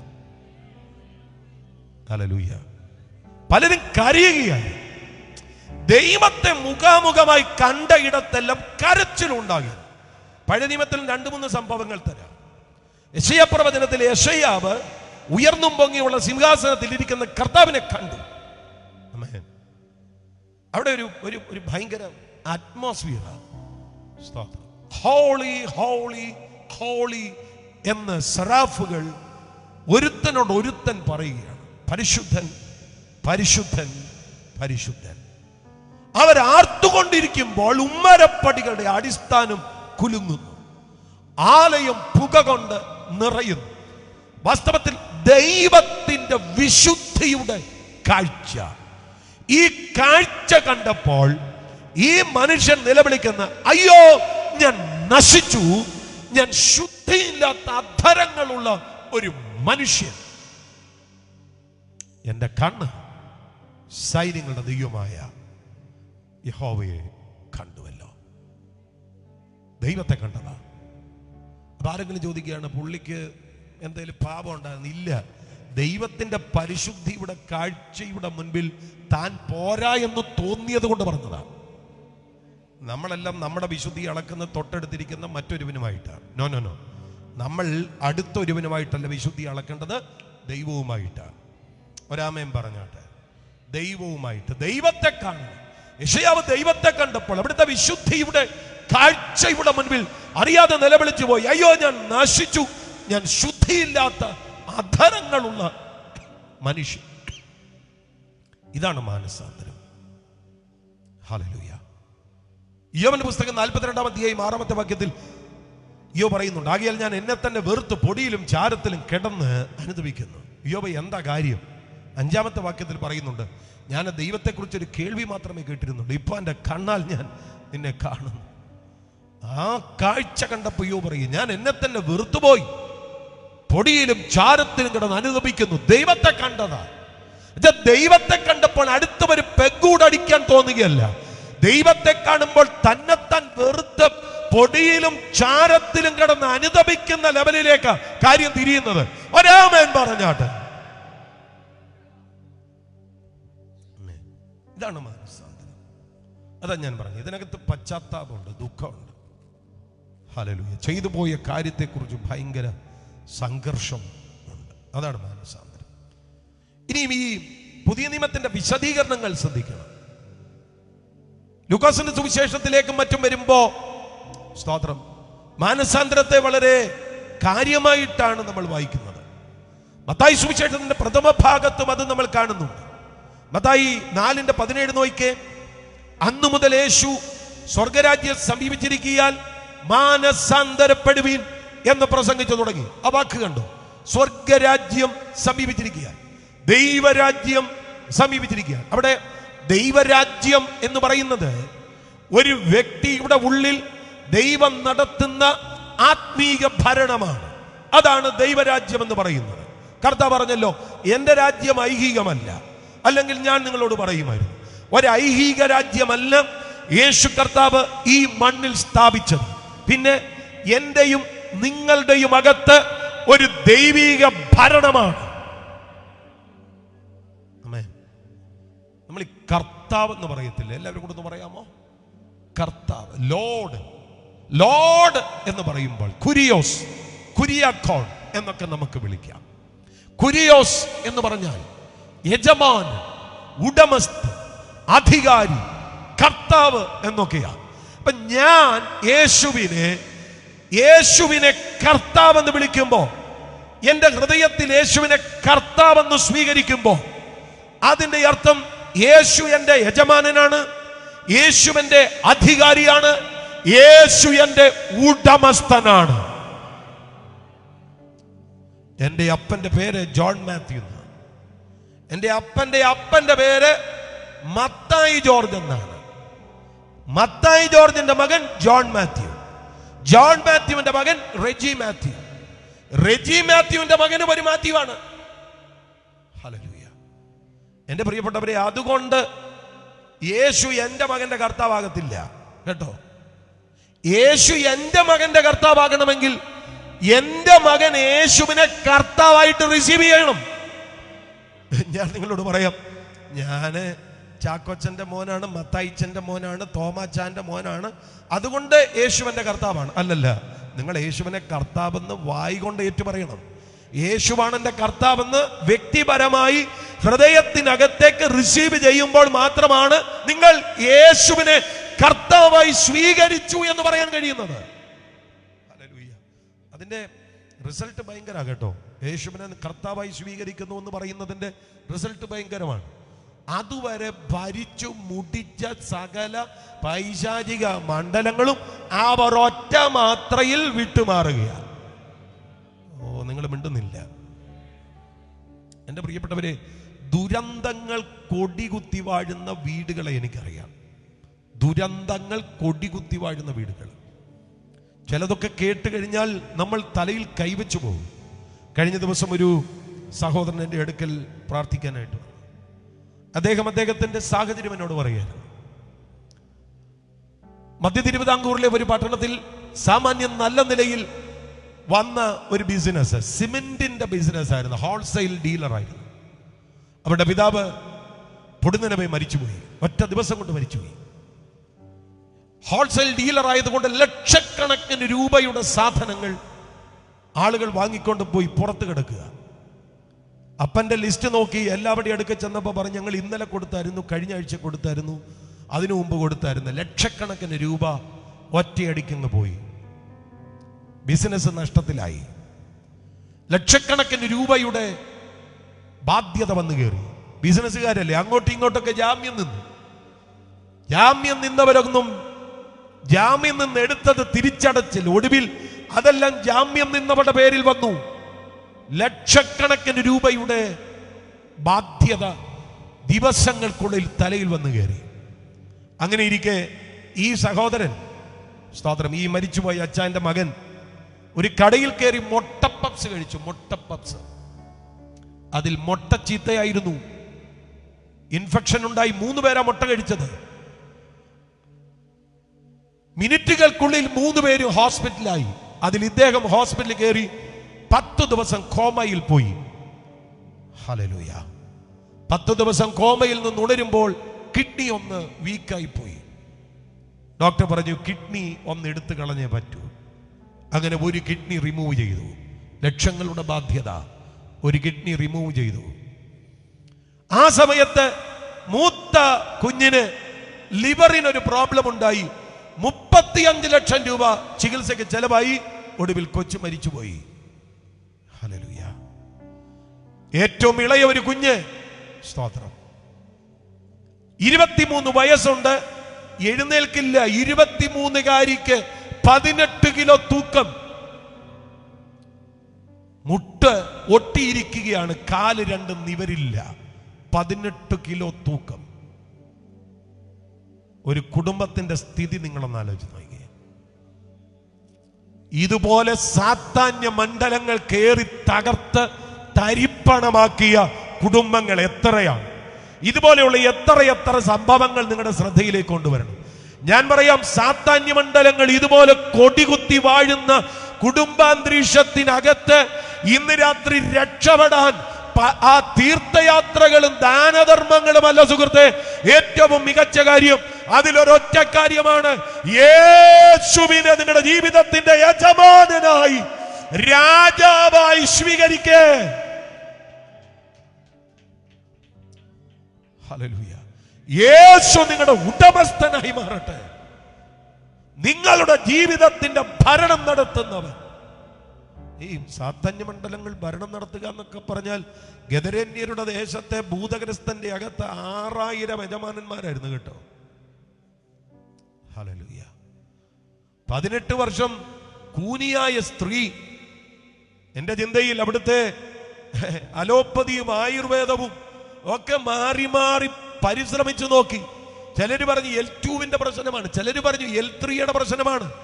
L2-ഉം L3 ഒക്കെ നോക്കി 18 വർഷം പോയി. കൊച്ചമ്മ റാ പോലെ വളഞ്ഞു പള്ളിക്കകത്ത് നിൽക്കുക. പക്ഷെ യേശു അവളെ കണ്ടിട്ട് ഒറ്റ നോട്ടത്തിൽ പറഞ്ഞു, ഇവളെ സാത്താൻ ബന്ധിച്ചു വെച്ചിരിക്കുകയാണ്. ഇന്ന് രാത്രിയിൽ ഞാൻ ഒരു ദൈവദാസൻ എന്നുള്ള നില നിങ്ങളോട് പറയാം, ഡോക്ടറുടെ സ്റ്റെത്തിനും MRI സ്കാനിങ് മിഷനുകൾക്കും ലാബ് പരീക്ഷണങ്ങൾക്കും മനസ്സിലാകാത്ത ഒരു പ്രശ്നം നിങ്ങളുടെ മേലുണ്ടെങ്കിൽ അതിന് ഞാൻ പേര് പറയും, അതൊരു സാത്താന്യ ഇടപാടാ. അവിടെ ഏതോ ഒരു സാത്താന്യ മണ്ഡലം അധികാരം നടത്തിക്കൊണ്ടിരിക്കുകയാണ്. ഇന്ന് രാത്രി അവിടേക്ക് നിങ്ങൾ യേശുവിനെ ഇൻവൈറ്റ് ചെയ്താൽ, യേശു നിങ്ങളുടെ യജമാനനായാൽ, ഈ ഒരൊറ്റ രാത്രി കൊണ്ട് ചിലതിന് പരിഹാരം സംഭവിക്കാൻ തുടങ്ങിയാണ്. അത് വിശ്വസിക്കുന്നവരുണ്ടെങ്കിൽ യേശുവേ എന്ന് ഉറക്കെ വിളിച്ച് ഈ രാത്രി ആത്മാവിലൊന്ന് പ്രാർത്ഥിച്ചാട്ടെ. ഹല്ലേലൂയ. 12 വർഷം രക്തസ്രവക്കാരിയായ സ്ത്രീ നാട്ടിലുള്ള മുഴുവൻ ഗൈനക് ഡിപ്പാർട്ട്മെന്റിലും കയറി ഇറങ്ങിയിട്ടും ഒരു സൗഖ്യമില്ല. അവൾ യേശുവിന്റെ അടുക്കൽ വന്ന് അവന്റെ വസ്ത്രത്തിന്റെ തൊങ്ങൽ തൊട്ടു, ശക്തി പുറപ്പെട്ടു. യേശു പറഞ്ഞു, ബാധ ഒഴിഞ്ഞ് സ്വസ്ഥയാകുക. രോഗം മാറി സൗഖ്യമാകാനല്ല പറഞ്ഞു, ബാധ ഒഴിഞ്ഞ് സ്വസ്ഥയാകുക. ബാധയാണ്, രോഗമല്ല. ഊമനും ചെകിടനുമായ ഒരു ചെറുപ്പക്കാരന് അപ്പൻ യേശുവിന്റെ അടുക്കൽ കൊണ്ടുവന്നപ്പോ ആമേൻ, അവന്റെ നാക്കിന് ഒരു കെട്ടുണ്ട്. ഇന്ന മൾട്ടി സ്പെഷ്യാലിറ്റി ഹോസ്പിറ്റലിൽ പോയി സർജറി ചെയ്യാനല്ല പറഞ്ഞത്. ഊമനും ചെകിടനുമായ ആത്മാവേ, നിർവചിക്കുവാൻ കഴിയാത്ത വിധത്തിൽ പ്രതിസന്ധികളുടെ അകത്ത് നിന്റെ കുടുംബം അകപ്പെട്ടിട്ടുണ്ടെങ്കിൽ നിനക്കെതിരെ ആമേൻ നിലയുറപ്പിച്ചിരിക്കുന്ന ഒരു സാത്താന്യ വ്യാപാരമുണ്ട്. അതിനെ പൊളിക്കാൻ കൃപാവരപ്രാപ്തന്മാരുടെ അടുക്കൽ നടന്നാൽ പോരാ. ഇന്ന് രാത്രി വ്യക്തിപരമായി യേശുവിനെ ഇൻവൈറ്റ് ചെയ്യണം.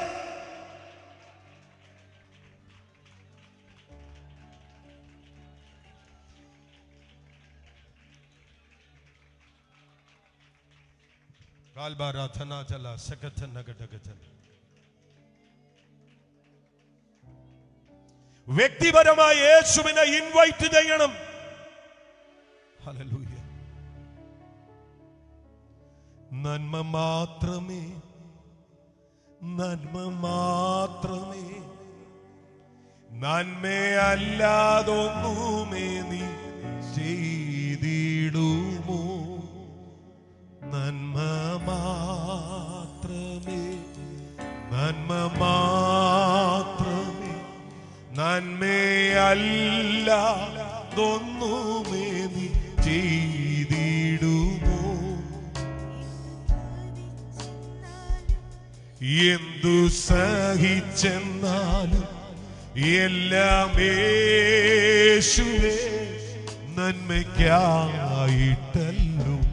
നീ മാത്രമേ, നീ മാത്രമേ, നീ മാത്രമേ ആത്മസഖി, നീ മാത്രമേ, നീ മാത്രമേ, നീ മാത്രമേ ആത്മസഖി.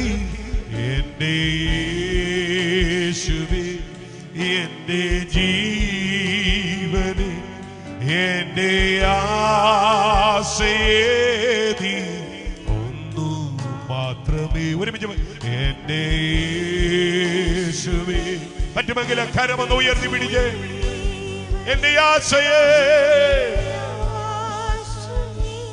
നീ ഒന്നു മാത്രമേ, നീ മാത്രമേ, നീ മാത്രമേ, നീ മാത്രമേ ആത്മസഖി, നീ മാത്രമേ, നീ മാത്രമേ, നീ മാത്രമേ ആത്മസഖി. എന്റെ യേശുവേ, എന്റെ എന്റെ ആശയേ, എന്റെ ആശയേ നീ ഒന്നു മാത്രമേ. എന്റെ യേശുവേ, എന്റെ ജീവനെ, എന്റെ ആശയേ നീ ഒന്നു. ആ നാമം ഒരിക്കൽ കൂടെ യേശു പഠിക്കല്ലവരും ചേർന്ന് യേശു, യേശുവാരിലും, യേശുവാരിലും വലിയവൻ യേശു. ഓ യേശു,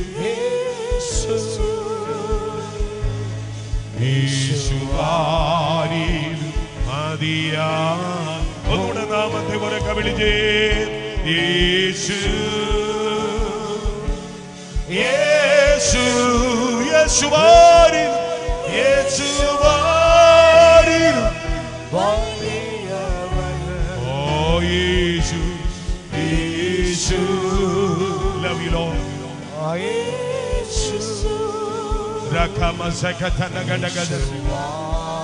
യേശു മതിയായവൻ. ഓ യേശുവാരിലും, യേശുവാരിലും മതിയായ. വന്നുകൊണ്ടെന്ന് പാടിക യേശുവാരിലും, യേശുവാരിലും മതിയായവൻ. നനയുന്ന ഇടത്ത് ആരെങ്കിലും ഇരിക്കുന്നുവെങ്കിൽ ഈ ഫ്രണ്ടിൽ വന്നാട്ട് ഇവിടെ സ്ഥലമുണ്ട്, ഇവിടെ നിങ്ങൾക്ക് ഇരിക്കാനുള്ള സാഹചര്യമുണ്ട്. ദയവായി ആ ബാക്കിൽ ആ സെന്റർ ഭാഗത്തിരിക്കുന്ന ആ പന്തലുകളുടെ ജോയിന്റുകളുടെ അടുക്കൽ ഇരിക്കുന്നവർ ദയവായി നിങ്ങൾ മുൻപോട്ട് വന്നാട്ടെ. ഇവിടെ വേഗം സംഘാടകർ ചിലർ മുൻപോട്ട് വന്നാട്ടെ. ചില ചെയറുകൾ ഫ്രണ്ടിലോട്ട് ഒരു 2 റോ ചെയർ ഈ ഫ്രണ്ടിൽ സഹോദരിമാരുടെ സൈഡിൽ ദയവായി അറേഞ്ച് ചെയ്ത് കൊടുത്താട്ടെ. Thank you Jesus. ഈ മഴ വേഗത മാറും, ഈ മഴ വേഗത മാറും. ഹല്ലേലൂയ. മുൻപോട്ട് വന്നാട്ടെ. കുഞ്ഞുമായിട്ടൊക്കെ ദയവായിട്ട് ഇങ്ങ് മുൻപോട്ട് വന്നാട്ടെ. സ്പീക്കറിന്റെ അടുത്താകുമെന്ന് മാത്രമേ ഉള്ളൂ, എന്നാലും നിങ്ങൾക്ക് ഇവിടെ സൗകര്യമായിട്ട് ഇരിക്കാൻ കഴിയും. ദയവായി ആ മിക്സറിന്റെ അടുത്ത് നിൽക്കുന്നവർ മുൻപോട്ട് വന്നാട്ടെ. സംഘാടകര് ചിലര് ചെയർ കൊണ്ട്, കുറച്ച് ചെയർ കൊണ്ട് മുൻപോട്ട് ദയവായി പെട്ടെന്നൊന്ന് വന്നാട്ടെ. ഹല്ലേലൂയ.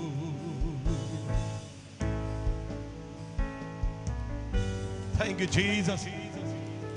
ഹല്ലേലൂയ. യേശു വരുന്നത് നല്ലതാണ്, യേശു വരുന്നത് നന്മയാണ്, യേശു വരുന്നത് നമുക്ക് അനുഗ്രഹമാണ്.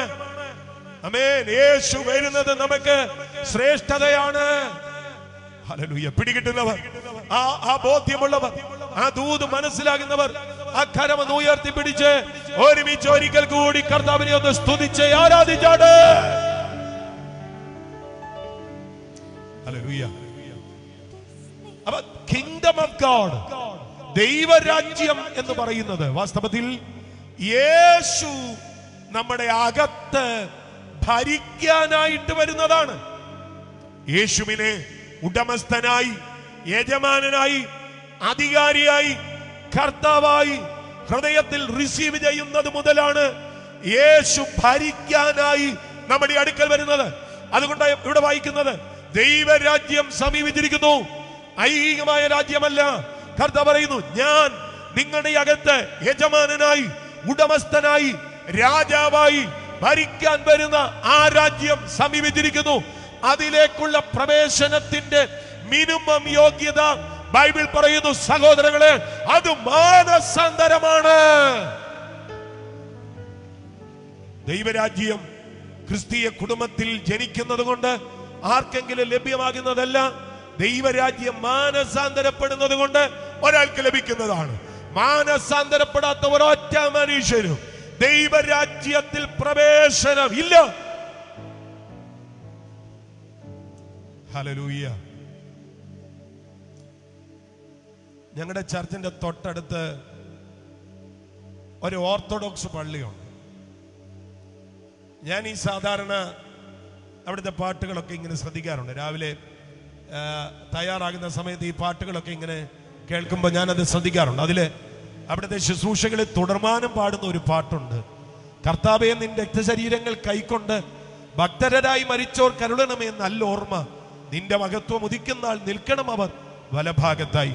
എനിക്കത് പാടാൻ അറിയാം, പാടുന്നില്ലെന്നേ ഉള്ളൂ. ഹല്ലേലൂയ. ഞാൻ പറഞ്ഞത് പാട്ട് നല്ലതാണ്, ലിറ്റർജി സൂപ്പറാണ്. നിന്റെ രക്തശരീരങ്ങൾ കൈക്കൊണ്ട് ഭക്തരായി മരിച്ചവർക്ക് അരുളണമേ നല്ല ഓർമ്മ. ഭക്തനായിട്ട് മരിക്കണം. ഭക്തനായിട്ട് മരിച്ചാൽ നല്ല ഓർമ്മയുണ്ട്. ഭക്തനായിട്ട് മരിക്കുന്നത് എങ്ങനെയാണ്? മരിച്ചു കഴിയുമ്പോൾ വെള്ളത്തുണി പുതപ്പിച്ചിട്ട് ഭക്തനാണെന്ന് പറയുന്നതാണോ? അല്ലെന്നേ. ഞാൻ ഇടയ്ക്ക് പറയാറുണ്ട്, ധനവാന്റെ വീട്ടിൽ നമ്മളൊക്കെ ഉണ്ടെങ്കിൽ എന്തെല്ലാം പറഞ്ഞേനെ പുള്ളിയെ. ഞങ്ങളുടെ ചർച്ച വെച്ച് തന്നത് ക്രിയ കർത്താവിന്റെ ദാസനാണ്, സ്വർഗത്തിൽ ചെന്ന് കാണാമെന്നൊക്കെ ധനവാന്റെ വീട്ടിൽ നമ്മൾ ഉണ്ടായിരുന്ന അനുശോചനത്തിൽ പറഞ്ഞേന്. ഹല്ലേലൂയ.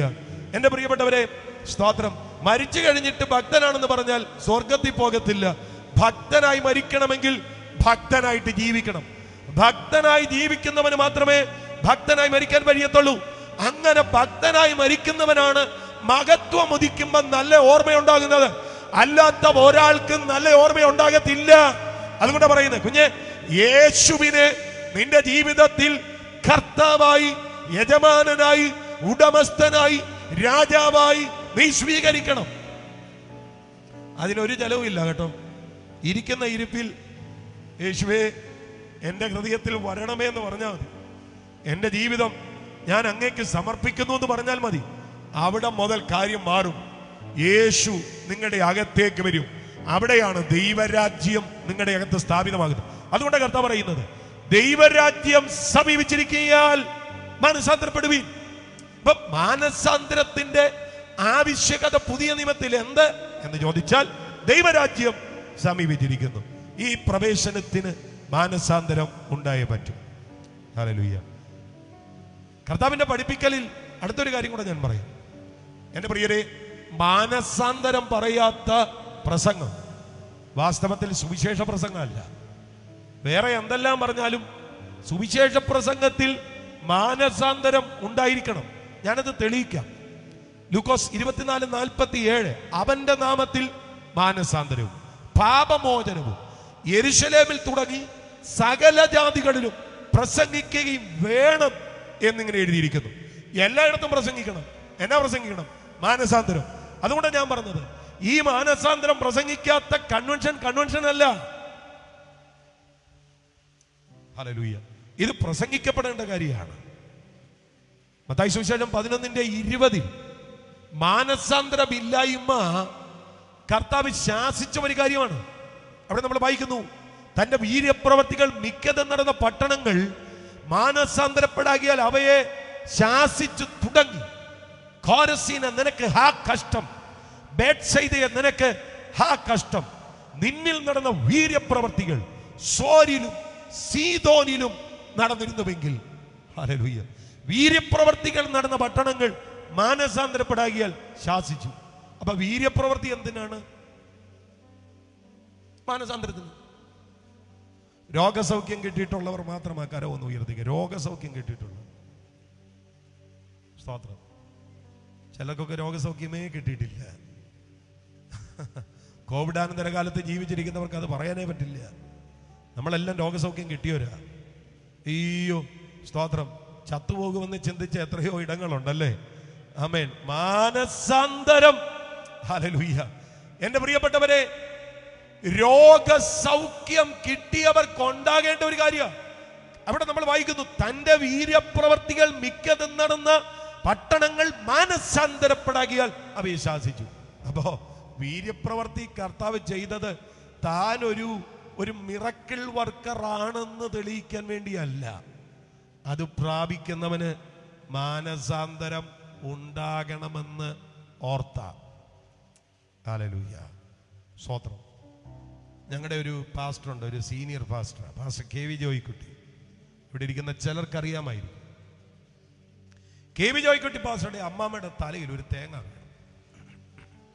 തലയൊട്ടി പൊട്ടി. ആ തലയൊട്ടി സർജറി ചെയ്തു. ഈ മണിക്കൂറുകൾ നീണ്ട സർജറിയാണ്. ഈ തലച്ചോറിന് നീരുണ്ടായി. അപ്പൊ ഈ തലയുടെ ഒരു ഭാഗം വെട്ടിയെടുത്താണ് അവർ സർജറി ചെയ്തത്. സ്തോത്രം. എന്നിട്ട് ഈ അസ്ഥിയുടെ ഈ ഭാഗം അവർക്ക് ആ തലയിൽ വെക്കാൻ പറ്റിയില്ല. കാരണം നീർക്കെട്ടാണ്, അവർക്ക് വെക്കാൻ പറ്റിയില്ല. അതിന് അവരെന്ത് ചെയ്തെന്നറിയാമോ? ഈ തലയൊട്ടിയുടെ പാർട്ട് വയറിനകത്ത് വെച്ചു. സ്തോത്രം. 6 മാസം അങ്ങനെ പോയി. ആ സ്കിന്നിട്ട് സ്റ്റിച്ച് ചെയ്തു. ആ സ്കള്ളില്ല അവിടെ. സ്തോത്രം. ആ സർജറി ചെയ്ത ഇടത്ത് അതിനൊരു പ്രത്യേക കണക്കുണ്ട്. ഞാനത് മറന്നുപോയി. എന്നോട് കുറെ നാളുകൾക്ക് മുമ്പ് പറഞ്ഞത് ആ ഒരു പ്രത്യേക അളവിലാണ് അവർ കട്ട് ചെയ്തെടുത്തത്. അത് വയറിനകത്ത് വെച്ചുകൊണ്ട് നടന്ന 6 മാസം. സ്തോത്രം. പിന്നീട് സർജറി ചെയ്തത്. ഞാൻ പറഞ്ഞത്, കിടക്കയിൽ കിടന്നു പോകുകയോ മരണപ്പെടുകയോ ഒക്കെ ചെയ്യേണ്ടുന്ന സാഹചര്യത്തിൽ നിന്ന് കഴിഞ്ഞ ആഴ്ചയിൽ ജോയിക്കുട്ടി പാസ്റ്ററും ആന്റിയും ഞങ്ങളുടെ ചർച്ചിലുണ്ടായിരുന്നു. ഞങ്ങളുടെ ചർച്ചയിൽ ആരാധന നടത്തിയത് അവരാ. ഹല്ലേലൂയ. ഞാൻ പറഞ്ഞത്, എൻ്റെ സഹോദരങ്ങളെ, കർത്താവ് എത്രയോ അത്ഭുതകരമായ സൗഖ്യങ്ങൾ നമുക്ക് നൽകിയിട്ടുണ്ട്. നിങ്ങൾ മിണ്ടുന്നില്ല. എത്രയോ അത്ഭുതകരമായ സൗഖ്യങ്ങൾ. ക്യാൻസർ 4th സ്റ്റേജിൽ എത്തിയിട്ട് 3 മാസത്തെ അവധി പറഞ്ഞ് വീട്ടിൽ വിട്ട എത്രയോ പേര് ആമേൻ ഇപ്പോ 10 വർഷം കഴിഞ്ഞിട്ടും ജീവനോടെയുണ്ട്. രോഗസൗഖ്യങ്ങളുടെ ദൈവമാണ് ഇന്ന് രാത്രി നമ്മൾ പ്രസംഗിക്കുന്ന യേശു ക്രിസ്തു. വിശ്വസിക്കുന്നവർ കരം ഉയർത്തിപ്പിടിച്ച് കർത്താവിനെ ആരാധിച്ചാട്ട്. ഹല്ലേലൂയ. അതുകൊണ്ട് നമ്മൾ പറയുന്നത് ജഹോവ റാഫ. ഹല്ലേലൂയ. അവിടുന്ന് സൗഖ്യമാക്കുന്ന ദൈവമാണ്. എനിക്ക് നല്ല ബോധ്യമുണ്ട്, ഇന്ന് രാത്രിയിലും കർത്താവ് സൗഖ്യം തരും. പക്ഷെ സൗഖ്യം തരുന്നത് കുറച്ച് നാൾ കൂടെ ജീവിക്കാനല്ല, ഈ വചനമനുസരിച്ച് നമുക്ക് മാനസാന്തരം ഉണ്ടാകാൻ വേണ്ടിയാണ്. ചെറുതും വലുതുമായ രോഗസൗഖ്യങ്ങൾ അനുഭവിച്ചിട്ട് എൻ്റെ പ്രിയപ്പെട്ടവരെ, കർത്താവ് ആഗ്രഹിച്ച വ്യതിയാനങ്ങൾ, മാറ്റങ്ങൾ, മാനസാന്തരങ്ങൾ നമ്മിൽ ഉണ്ടായിട്ടുണ്ടോ? ഇല്ലെങ്കിൽ ഇന്ന് രാത്രി ഒരു യഥാസ്ഥാപനം, ഒരു മടങ്ങി വരവ് നമുക്ക് അത്യാവശ്യമാണ്. Hallelujah, hallelujah. എന്നോടൊപ്പം ഉണ്ടെങ്കിൽ ഒരു ആമേൻ പറഞ്ഞാട്ട്. Praise the Lord. ഞാൻ പറഞ്ഞല്ലോ, ഇതൊരു വലിയ കാര്യമാണ്. നമുക്ക് ആരോഗ്യമുള്ള ശരീരമുള്ളത് വലിയ കാര്യമാണ്. കഴിഞ്ഞിടയ്ക്ക് എന്നെ ഒരാൾ വിളിച്ച് പ്രാർത്ഥിക്കാൻ പറഞ്ഞത്, സ്തോത്രം, ആ സഹോദരിക്ക് 3 മക്കളാണ്, 3 പെൺമക്കൾ. ഭർത്താവിന് ലിവർ സിറോസിസ് ആണ്. അത് ഭയങ്കര സിവിയറാണ്. കൂടാതെ അദ്ദേഹത്തിന് കഴുത്ത് മുതൽ ഉദരം വരെ സ്റ്റെൻഡ് ഇട്ടിരിക്കുകയാണ്. ഹല്ലേലൂയ. 3 പെൺമക്കൾ. അതിൽ മൂത്തയാൾക്ക് തലച്ചോറിൽ ഒരു തടിപ്പുണ്ട്, ക്യാൻസറസ് ആണ്. ഹല്ലേലൂയ. രണ്ടാമത്തെ ആൾക്ക് അന്നനാളത്തിൽ ഒരു തടിപ്പുണ്ട്, അതും ക്യാൻസറസ് ആണ്. മൂന്നാമതൊരു പെൺകുട്ടിയുണ്ട്, ആക്സിഡന്റ് ഉണ്ടായി കാല് മുഴുവൻ പ്ലാസ്റ്റിക് സർജറി ചെയ്തിരിക്കുകയാണ്. ഞാൻ ചോദിച്ചു, സിസ്റ്റർ നിങ്ങൾക്ക് എങ്ങനെയുണ്ട്? അവർ പറഞ്ഞു, പാസ്റ്റർ നട്ടലിന് പ്രശ്നമാണ്. ഞങ്ങളുടെ വീട്ടിൽ 5 പേരും മരുന്ന് കഴിക്കുന്നവരാണ്. സ്തോത്രം, 5 പേരും മരുന്ന് കഴിക്കുന്നവരാണ്. ഞാൻ ചോദിച്ചു, വേറെ ആരുണ്ട്? പപ്പ ഉണ്ടായിരുന്നു, ക്യാൻസറായിട്ട് മരിച്ചുപോയി. മറ്റേ ആരുണ്ട്? എൻ്റെ ആങ്ങളെയുണ്ട് പാസ്റ്റർ, പുള്ളിക്കും ക്യാൻസറാണ്. ഒരു വീടിൻ്റെ ദുരന്തം നിങ്ങളൊന്ന് ആലോചിച്ച് നോക്കി. ഞാൻ പറഞ്ഞത്, ഇങ്ങനെയൊക്കെ ഉള്ള മനുഷ്യർ ഈ മണ്ണിലുണ്ട്. ഹല്ലേലൂയ. അവരുടെ നടുവിലാണ് ഹല്ലേലൂയ നിങ്ങൾ ഇരിക്കുന്നതെന്ന് ഓർത്തോണം. ഹല്ലേലൂയ. ഇത് നമ്മുടെ കഴിവ് കൊണ്ടും ആരോഗ്യശീലങ്ങൾ കൊണ്ടൊന്നുമല്ല. ആമേൻ. എന്തോ ആമേൻ ദൈവം തന്ന ഒരു കരുണ കൊണ്ട് നമ്മൾ അങ്ങ് ജീവിച്ചു പോകുക. ഓരോ ദിവസവും ആമേൻ കിടക്ക വിട്ട് ആരോഗ്യത്തോടെ ഉണരുമ്പോ നിങ്ങൾ അറിയണം, ഒരു പുതിയ ദിവസം തന്നത് കുറച്ച് കഞ്ഞിയും കപ്പയും കൂടെ കഴിക്കാനല്ല, ഒരു മാനസാന്തരം ഉണ്ടാകുമെന്ന് ഓർത്തിട്ടാണ്. ഹല്ലേലൂയ. കോരസീന് നിനക്ക് ഹാ കഷ്ടം, ബേത്സയിദയെ നിനക്ക് ഹാ കഷ്ടം.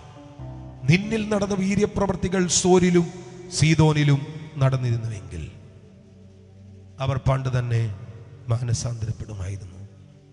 ഹല്ലേലൂയ. കർത്താവ് ചെയ്യുന്ന ഓരോ മിറക്കിളുകളുടെയും ഉദ്ദേശം മാനസാന്തരമാണ്. ഹല്ലേലൂയ.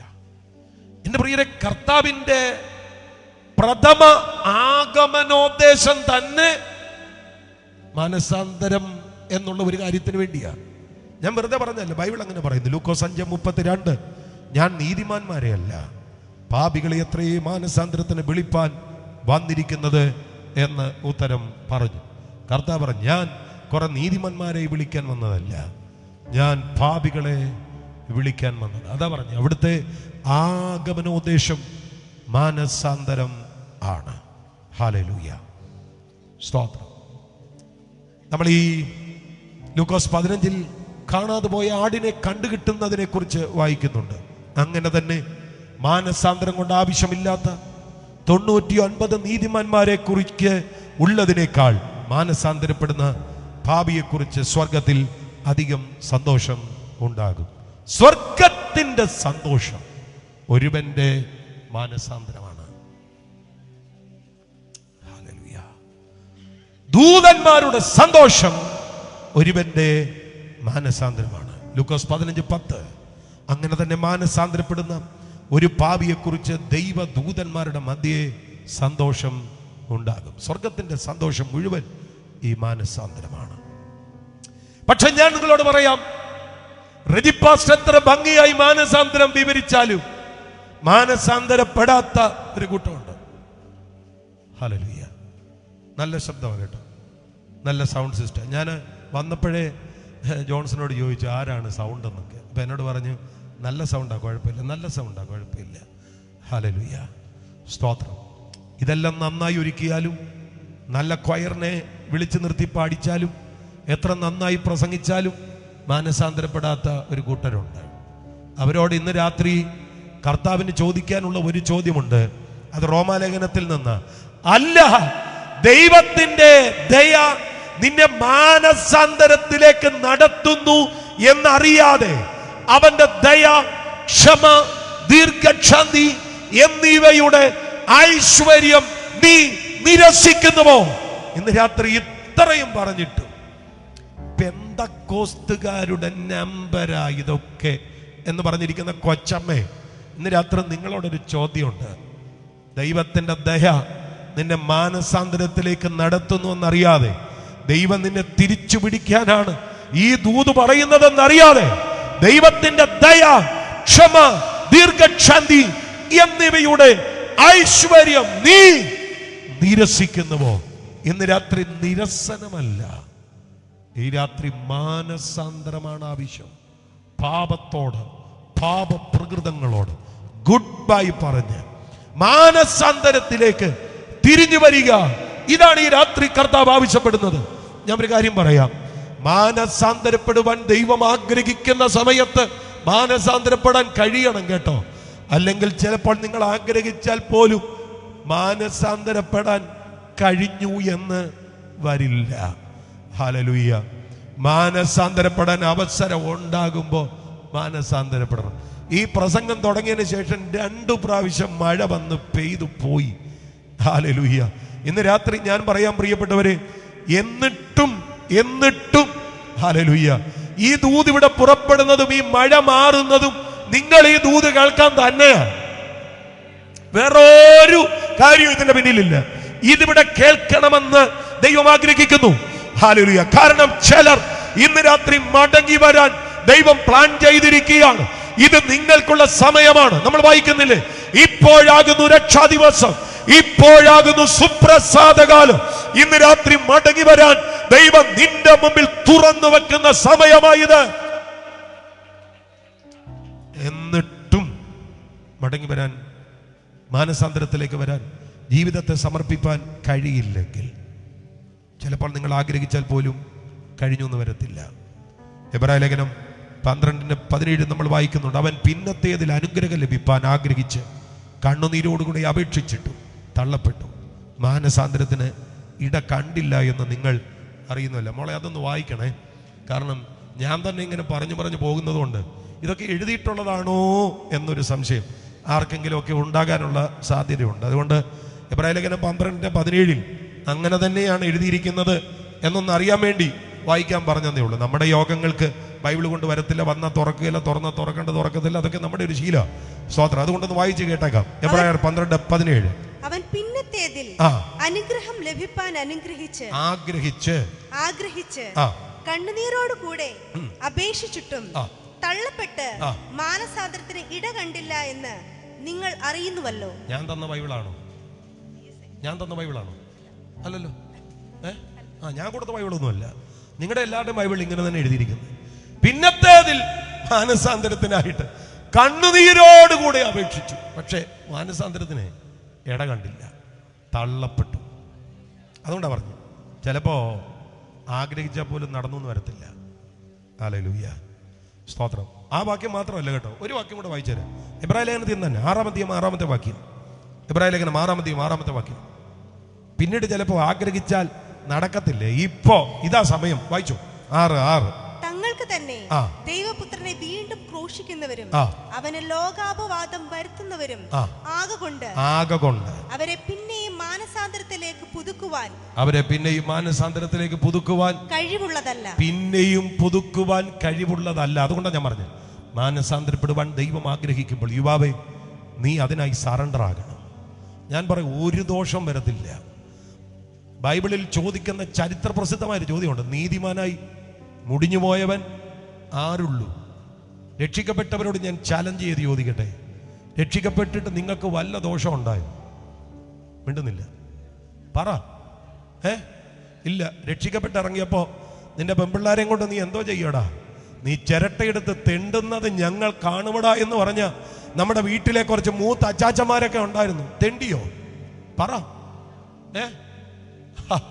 ആ പറഞ്ഞവരെക്കാളൊക്കെ ശ്രേഷ്ഠമായി അങ്ങനെയുള്ളവരുടെ തലമുറകളെ വിവാഹം കഴിപ്പിച്ചതല്ലാതെ ഒരു കുറവും വന്നില്ല. സ്വതന്ത്രം. അത് ദൈവത്തിന്റെ വിശ്വസ്തത. മിടുക്ക് കൊണ്ടും മികവ് കൊണ്ടും ഒന്നും അല്ല കേട്ടോ. ഹല്ലേലൂയ. ഇന്ന് രാത്രി ഞാൻ ഈ വേദി നിൽക്കുമ്പോൾ ഞാൻ എൻ്റെ സാക്ഷ്യമായിട്ട് പറയാം, റെജി എന്ന എനിക്ക് ഒരുപാട് കഴിവുള്ളത് കൊണ്ടല്ല ഞാൻ പ്രസംഗിക്കുന്നത്. ആമേൻ. ഒത്തിരി മിടുക്കുള്ളത് കൊണ്ടുമല്ല, ദൈവത്തിൻ്റെ കൃപയുള്ളത് കൊണ്ടാണ്. ഇന്ന് രാത്രി ഞാൻ പറയാം, എന്നെ മാറ്റാൻ ദൈവത്തിന് കഴിയുമെങ്കിൽ നിങ്ങളെ മാറ്റാനും ദൈവത്തിന് കഴിയും. ഇന്ന് രാത്രി വാ, യേശുവിങ്കലേക്ക് വാ. ഹല്ലേലൂയ, യേശുവിങ്കലേക്ക് വാ. ഈ പണ്ട് നമ്മുടെ കൺവെൻഷനുകളുടെ ഓൾട്ടർ കോളിലൊക്കെ പാടുന്ന ഒരു പാട്ടുണ്ടായിരുന്നു. ഇപ്പൊ അങ്ങനെയുള്ള പാട്ടൊന്നും ഇല്ല. പണ്ടത്തെ നമ്മുടെ കൺവെൻഷൻ സ്റ്റൈലിലുള്ള ഒരു പാട്ടുണ്ടായിരുന്നു. വാ നീ യേശുവിങ്കൽ വാ, നിന്റെ ഹൃദയത്തിൽ അവനിടം താ, നിന്റെ ഹൃദയത്തിൽ അവനിടം താ. ഒന്നുകൂടെ പാടിക്കേ. വാ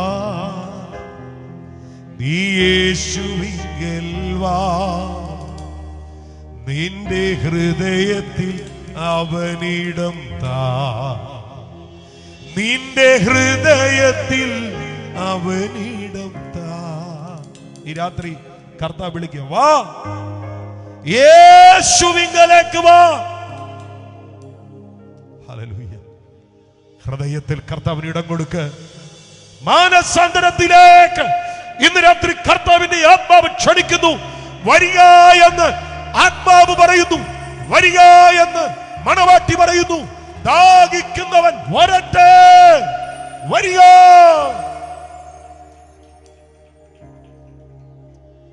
Glory to God. എന്റെ പ്രിയരെ, യേശു ക്രിസ്തുവിന്റെ വരവിന്റെ കാലതാമസങ്ങൾ പോലും മാനസാന്തരപ്പെടുക എന്നുള്ളതാണ്. ഹല്ലേലൂയ. കർത്താവ് എന്നേ വരേണ്ടത്, പക്ഷെ വരാത്തത് എന്നാന്നറിയോ? നമ്മൾ മാനസാന്തരപ്പെടാൻ വേണ്ടി.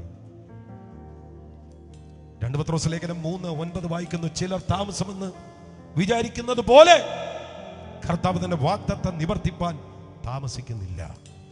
ആരും നശിച്ചു പോകാതെ എല്ലാവരും മാനസാന്തരപ്പെടുവാൻ അവൻ ഇച്ഛിച്ച് നിങ്ങളോട് ദീർഘക്ഷമ കാണിക്കുന്നതേ ഉള്ളൂ. അവിടുത്തെ വരവിന്റെ കാലതാമസം നമ്മുടെ മാനസാന്തരമാണ്. ഹല്ലേലൂയ. ഞാൻ ചോദിക്കട്ടെ, 20 വർഷം മുൻപ് കർത്താവ് വന്നിരുന്നെങ്കിൽ ഇവിടെ ഇരിക്കുന്ന എത്ര പേര് പോകുമായിരുന്നു? 10 വർഷം മുമ്പ് കർത്താവ് വന്നിരുന്നെങ്കിൽ ഇവിടെ ഇരിക്കുന്ന എത്ര പേര് പോകുമായിരുന്നു? അവിടുന്ന് വരാൻ താമസിച്ചത് കൊണ്ടാണ് നമ്മൾ കർത്താവിങ്കിലേക്ക് വന്നത്. ഹല്ലേലൂയ. ഈ സ്ഥലത്ത് ഒട്ടനവധി ആളുകൾ ഇനിയും വരാനുണ്ടെന്ന്, അതുകൊണ്ടാണ് ചിലർ താമസമെന്ന് വിചാരിക്കുന്നു. എങ്കിലും കർത്താവ് വാഗ്ദത്തം നിവർത്തിപ്പാൻ താമസിക്കുന്നില്ല. ചിലരൂടെ മാനസാന്തരപ്പെടുവാൻ അവിടെ നിശ്ചയിക്കുക. അന്നേ മരിച്ചു പോയെങ്കിൽ എൻ ദൈവമേ ഞാൻ ചെന്നേ,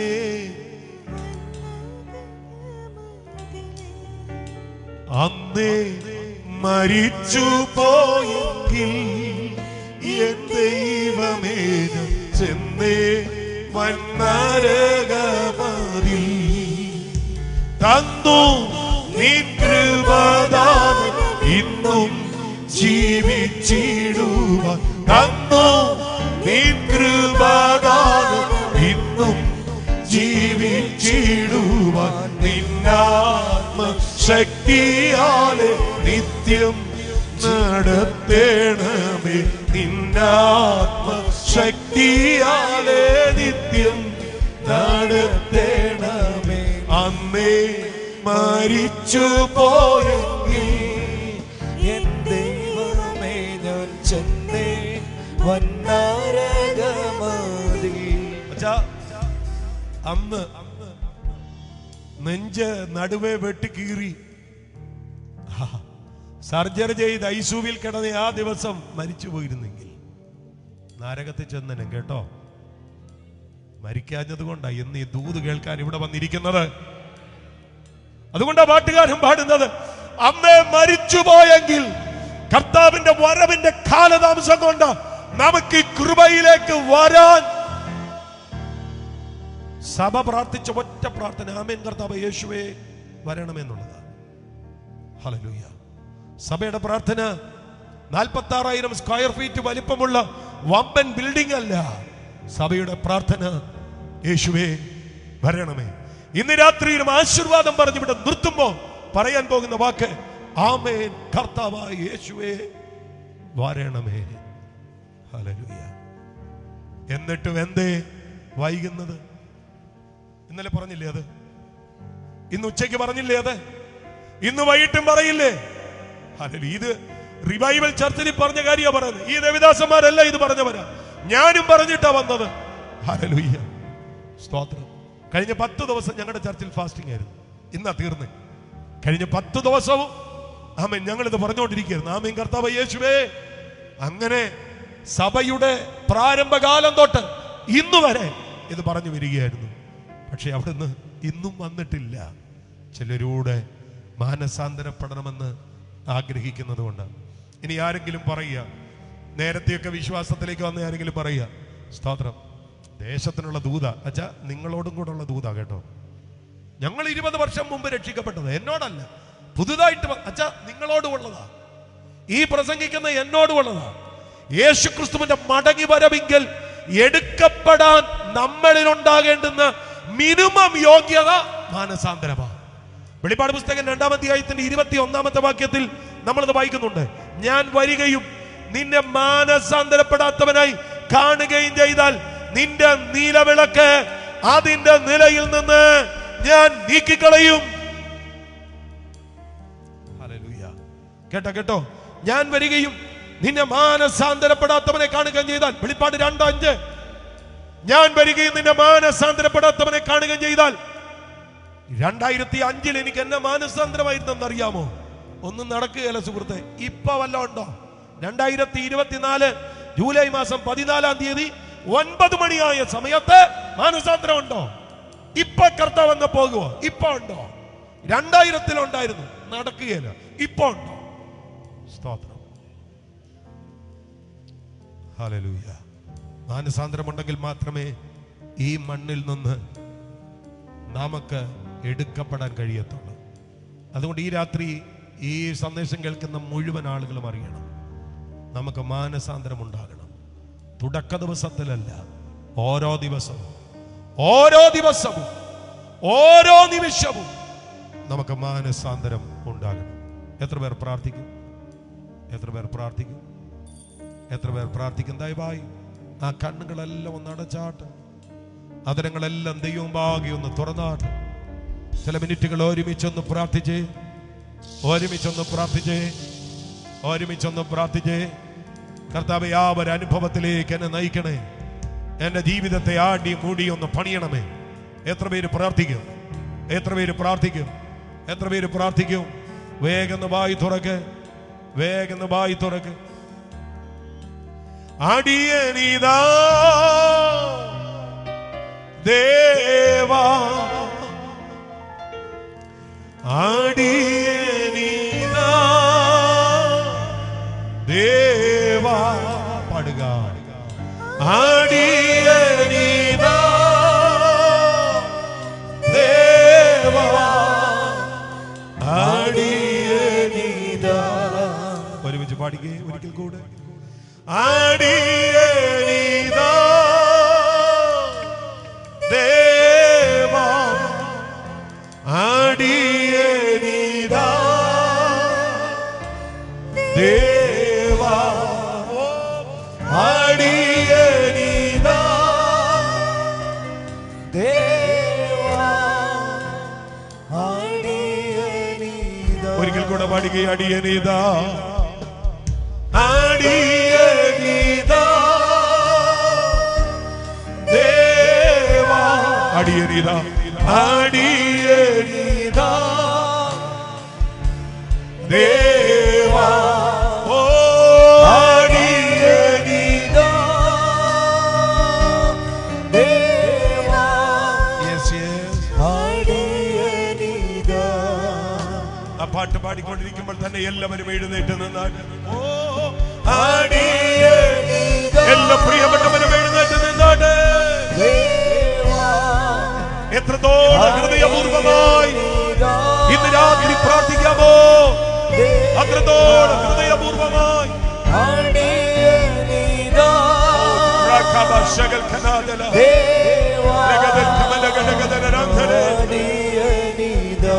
ഒരിക്കൽ കൂടെ പാടുകയാണ്.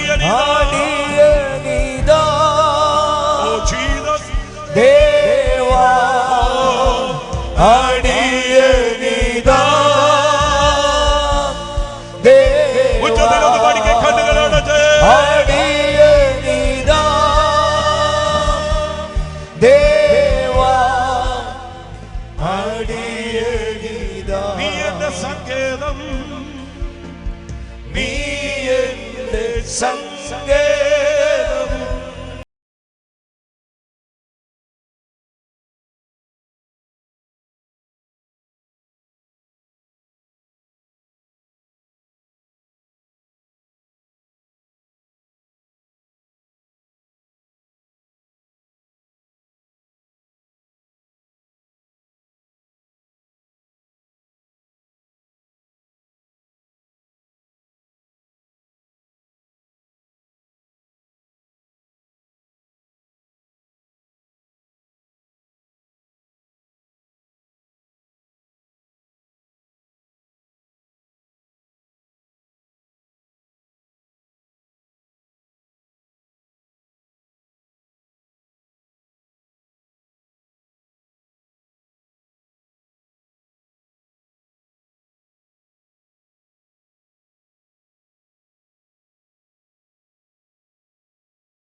അടിത്തട്ടിൽ നിന്ന് പ്രാർത്ഥിക്കും.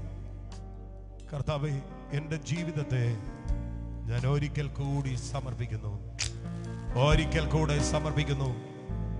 ഹല്ലേലൂയ. നിങ്ങൾ ഒരുപക്ഷെ രക്ഷിക്കപ്പെട്ടയാളായിരിക്കും. ഡേവിഡ് ലിവിൻസ്റ്റൺ പറഞ്ഞതുപോലെ, ദൈവമേ, ഞാനും നീയുമായിട്ടുള്ള തീരുമാനത്തെ ഒരിക്കൽ കൂടി പുതുക്കുന്നു എന്ന് പറഞ്ഞ് ഇന്ന് രാത്രി കർത്താവിനോട് പ്രാർത്ഥിച്ചു തുടങ്ങിയാട്ട്. അതല്ല, ഈ രാത്രി വചനത്തിന് മുൻപാകെ ആദ്യമായി ദൈവകരങ്ങളിൽ സമർപ്പിക്കുന്ന ഒരു വ്യക്തിയാണെങ്കിൽ എത്രത്തോളം ആദരം തുറന്ന് പ്രാർത്ഥിക്കാമോ അത്രത്തോളം ആദരം തുറന്ന് പ്രാർത്ഥിര്. എന്നെ കർത്താവെ അവിടുത്തെ മകളാക്കി സ്വീകരിക്കണം. ഇന്ന് രാത്രി നിങ്ങളെന്ന് പറയുന്നവർ ഒറ്റയാൾ ഈ രാത്രി ഇവിടെ പ്രാർത്ഥിക്കുകയാണെങ്കിൽ നിങ്ങളുടെ കുടുംബത്തിനകത്ത് തന്നെ ആ വിടുതൽ വ്യാപരിക്കാൻ പോവുകയാണ്. വചനം പറയുന്നു, കർത്താവായ യേശുവിൽ വിശ്വസിക്കുക, എന്നാൽ നീയും നിന്റെ കുടുംബവും രക്ഷ പ്രാപിക്കും. ഈ രാത്രി എന്റെ പാപത്തെ എന്നോട് ക്ഷമിക്കണമേ, എന്റെ അകൃത്യങ്ങളെ എന്നോട് പൊറുക്കണമേ, മനഃപൂർവമായി എന്നെ കഴുകണമേ. എത്ര പേര് പ്രാർത്ഥിക്കുവാൻ പറ്റുന്നവരൊക്കെ അതിനെ തുറന്ന് കണ്ണുനീരോടെ പ്രാർത്ഥിര്. ഈ രാത്രി ഒരു പുതുക്കം ഈ ഗ്രൗണ്ടിൽ, ഈ യോഗ സ്ഥലത്ത് കർത്താവിന്റെ ആത്മാവ് നിങ്ങളുടെ മേൽ പകരുന്നു.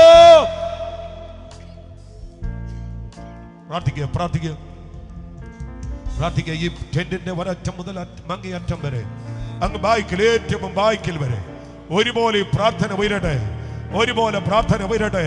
സ്തോത്രത്തിന്റെ ശബ്ദം പുറത്തേക്ക് വരട്ടെ, ആരാധനയുടെ ശബ്ദം പുറത്തേക്ക് വരട്ടെ. ഉച്ചത്തിൽ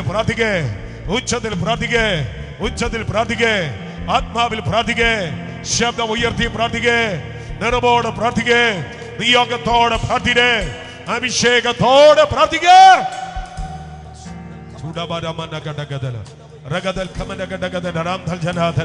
എനിക്കറിയാം ഇന്ന് രാത്രി ചില കുടുംബങ്ങൾ രക്ഷ പ്രാപിക്കുന്ന ദിവസമാണ്. ഈവനും അബ്രഹാമിന്റെ സന്തതിയാകിയ ഇന്ന് ഈ വീടിന് രക്ഷ വന്നു എന്നതുപോലെ ചില വീടുകളുടെ ചില ശാപങ്ങളെ പൊളിച്ച് ചില തകർച്ചകളെ നീക്കി ദൈവത്തിന്റെ ആത്മാവ് ചില വീടുകളുടെ അകത്തേക്ക് ഈ രാത്രി രക്ഷയുടെ വാതിലിനെ തുറക്കുന്നു. വ്യർത്ഥമായി വിളിച്ചതുപോലെ ആ നാമം ഉറക്കെ വിളിച്ച്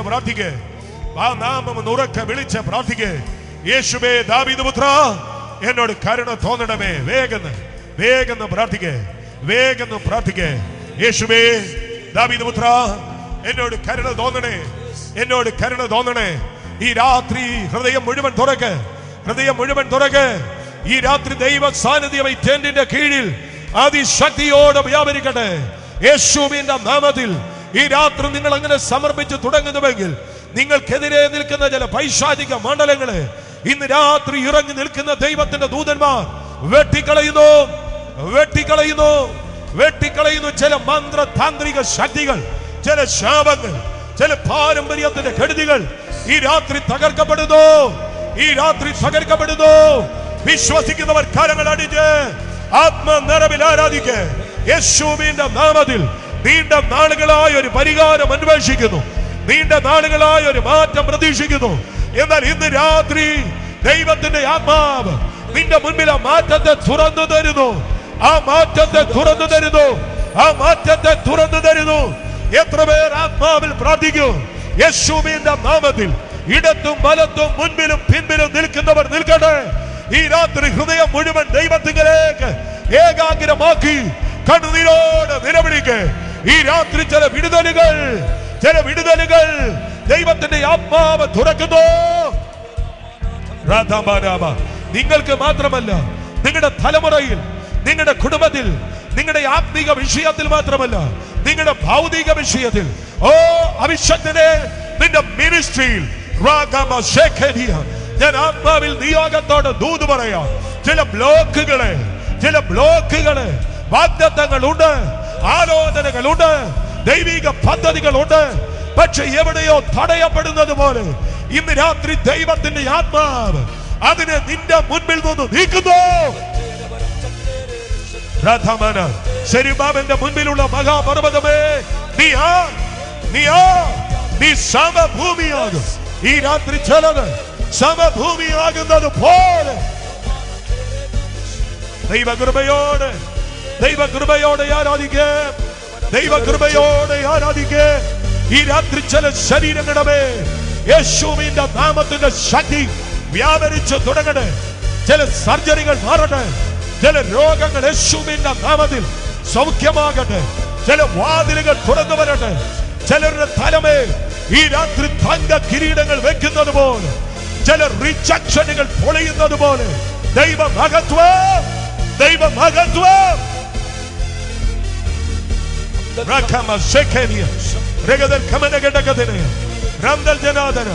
നീണ്ട നാളുകളായി, നീണ്ട വർഷങ്ങളായി, ചിലപ്പോൾ പതിറ്റാണ്ടുകളായി അനുഭവിച്ചു വരുന്ന ചില സങ്കട കടലുകൾ ഇന്ന് രാത്രി പൊളിയുന്നു. യേശുവിന്റെ നാമത്തിൽ കരങ്ങൾ ആണ്ടിച്ച് ആത്മാവിൽ ഈ രാത്രി കർത്താവിനെ ആരാധിക്കുക. ദൈവ സാന്നിധ്യം ഇന്ന് രാത്രി നിങ്ങളെ വിടുവിക്കത്തക്ക വിധത്തിൽ, നിങ്ങളെ പുറപ്പെടുവിക്കത്തക്ക വിധത്തിൽ ഈ രാത്രി നിങ്ങളുടെ മേൽ ചലിച്ച് തുടങ്ങുന്നു.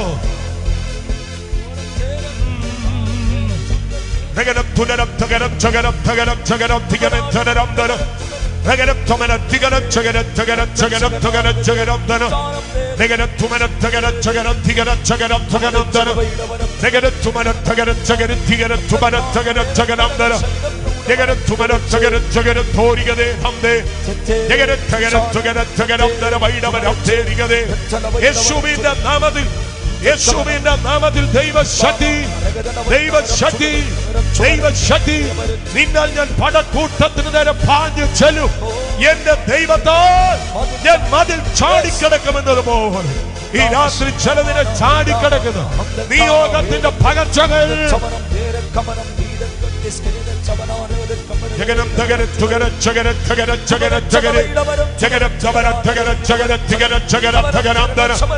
യേശുവിന്റെ നാമത്തിൽ കരങ്ങളടിച്ച ശക്തിയോടെ ആത്മനിറവിൽ ആരാധിച്ചാണ്. ഒരു പുതുക്കം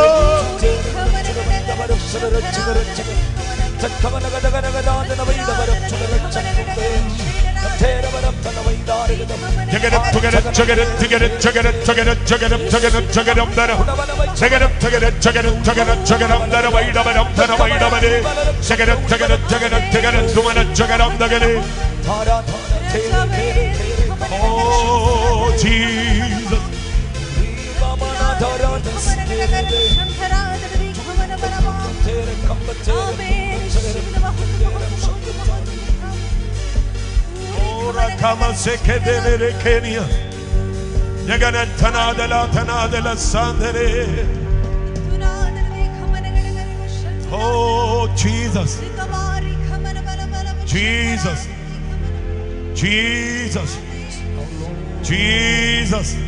Lord, we praise. ഇന്ന് രാത്രി ഞാൻ എൻ്റെ ജീവിതത്തെ യേശുവിന് കൊടുക്കുന്നു എന്ന് പറയുന്ന എത്ര പേരുണ്ട്? ഇതുവരെ എൻ്റെ ലൈഫിനെ ഞാൻ യേശുവിൻ്റെ മുൻപിൽ സറണ്ടർ ചെയ്തിട്ടില്ല. ഇന്ന് ഞാൻ എൻ്റെ ഹൃദയത്തെ, എൻ്റെ ജീവിതത്തെ യേശുവിൻ്റെ മുൻപിൽ സറണ്ടർ ചെയ്യുന്നുവെന്ന് പറയുന്ന എത്ര പേരുണ്ട്? അങ്ങനെയുള്ളവർ മാത്രം ആമേൻ മടികൂടാതെ ദയവായി കരത്തെ ഒന്ന് ഉയർത്തിപ്പിടിച്ചേ. ഓ, മാനസാന്തരം എനിക്ക് വേണമെന്ന് പറയുന്നവർ, മാനസാന്തരം എനിക്ക് വേണം, ഈ പറയുന്ന അനുഭവം എനിക്ക് വേണം എന്ന് പറയുന്നവർ ദയവായി കരം ഉയർത്തിപ്പിടിച്ചാണ് തലയ്ക്ക് മീതെ ആമേൻ പല കരങ്ങളും ആമേൻ ഈ യോഗത്തിന്റെ നടുവിൽ ആമേൻ ഉയർത്തിപ്പിടിച്ചിരിക്കുന്നത് ഞാൻ ആത്മാവിൽ കാണുന്നു. ചില കുഞ്ഞുങ്ങൾ ഇതിന്റെ നടുവിൽ വളരെ ആഴമായി കരയുന്നത് ഇന്ന് രാത്രി ഞാൻ ഈ വേദിയിൽ കാണുന്നു. ചില പ്രിയപ്പെട്ടവർ ആഴമായി കരയുന്നത് ആമേൻ ഞാൻ ഈ വേദിയിൽ കാണുന്നത് റെജിപ്പാസിന്റെ പ്രസംഗം കൊണ്ടല്ല, ഇവിടെ വ്യാപരിക്കുന്ന പ്രസൻസ് കൊണ്ട് ഇന്ന് രാത്രി ഹല്ലേലൂയ കരമുയർത്തിപ്പിടിച്ചാണ്. ജീസസ്, ഒരവസരം കിട്ടിയാൽ ഞാൻ സ്നാനപ്പെടുമെന്ന് പറയുന്ന ആരെങ്കിലും ഉണ്ടോ? ഒരവസരം കിട്ടിയാൽ ഞാൻ സ്നാനപ്പെടും അങ്ങനെ പറയുന്നവർ ദയവായി അക്കരം ഉയർത്തിപ്പിടിച്ച ഒരവസരം കിട്ടിയാൽ ഞാൻ സ്നാനപ്പെടും. ജീസസ്, ആമേൻ, ആമേൻ. ചില കരങ്ങൾ ഉയർന്നിരിക്കുന്നത് കാണുന്നു. ആമേൻ. കർത്താവ് അനുഗ്രഹിക്കട്ടെ. ഈ ഉയർത്തപ്പെട്ട കരങ്ങൾക്ക് വേണ്ടി നമുക്ക് ഒരുമിച്ചൊന്ന് പ്രാർത്ഥിക്കാം. എല്ലാവരും ചേർന്നൊന്ന് പ്രാർത്ഥിച്ചേ. യേശുവിൻ്റെ നാമത്തിൽ കർത്താവ് ഞങ്ങൾ ഒരുമിച്ച് പ്രാർത്ഥിക്കുന്നു, ഞങ്ങൾ ഒരുമിച്ച് പ്രാർത്ഥിക്കുന്നു. ഈ ഉയർത്തപ്പെട്ട കരങ്ങൾ ആമേൻ അവർ ഉറപ്പോടെ നിൽക്കട്ടെ, അവർ തീരുമാനത്തോടെ നിൽക്കട്ടെ, അവർ പ്രതിഷ്ഠയോടെ നിൽക്കട്ടെ. യേശുവിന്റെ നാമത്തിൽ ഇനി ഒരു ജീവിതമുണ്ടെങ്കിൽ, ആയുസ്സിന് ഇനിയും ദൈർഘ്യമുണ്ടെങ്കിൽ, ജീവിതം മുഴുവൻ യേശുവിന് വേണ്ടി, പാരമ്പര്യങ്ങളോ സ്വാധീനങ്ങളോ അവരെ പിന്നോട്ട് വലിക്കരുത്.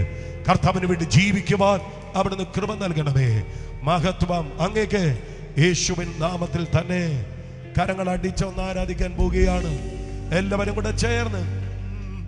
അന്നേ മരിച്ചു പോയെങ്കിൽ എൻ ദൈവമേ ഞാൻ ചെന്ന് വന്നരകമതിൽ.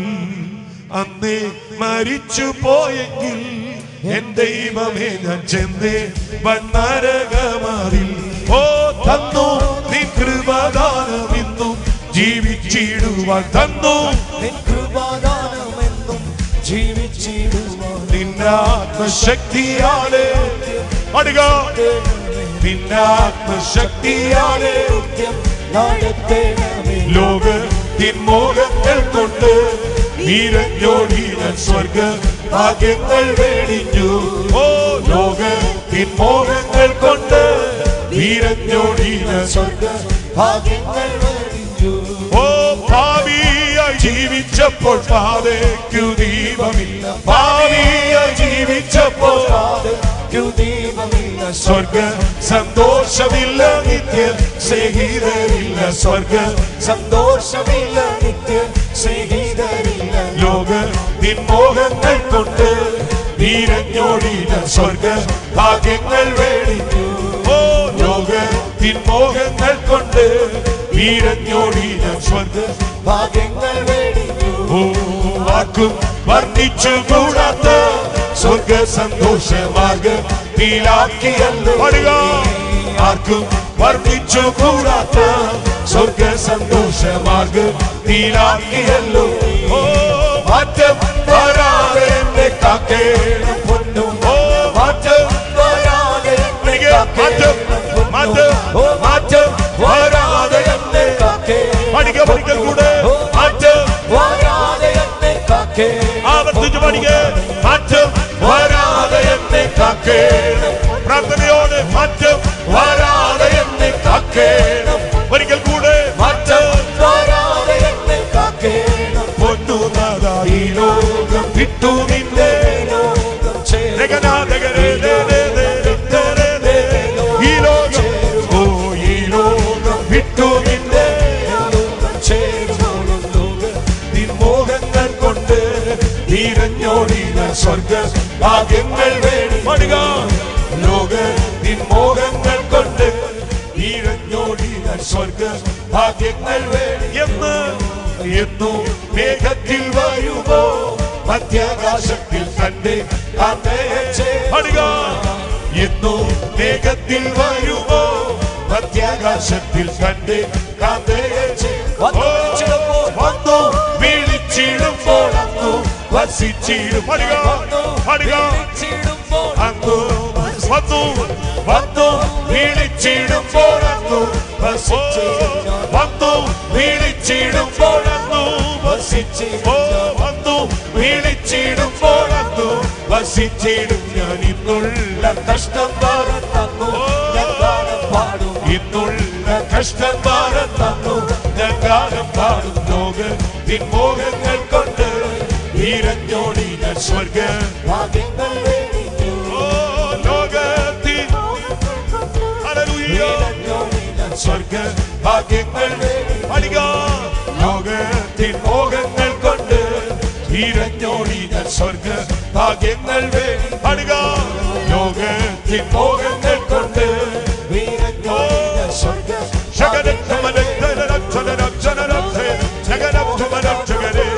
വീരഞ്ഞോടി ഞാൻ സ്വർഗ ഭാഗ്യങ്ങൾ ഓ ലോകത്തിൻ ലോകത്തിൻ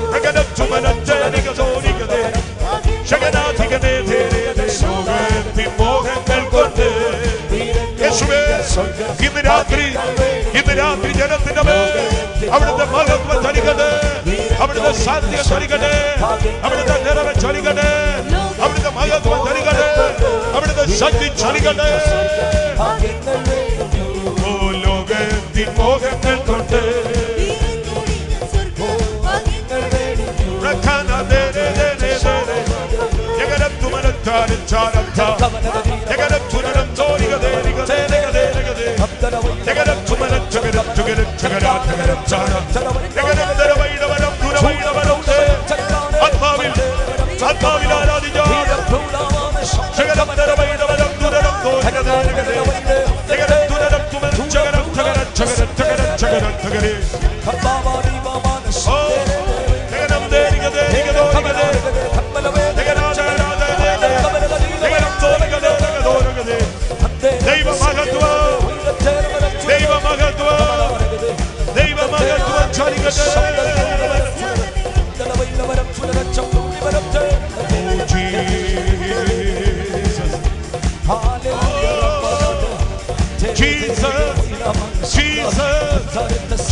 നന്ദി കർത്താവേ.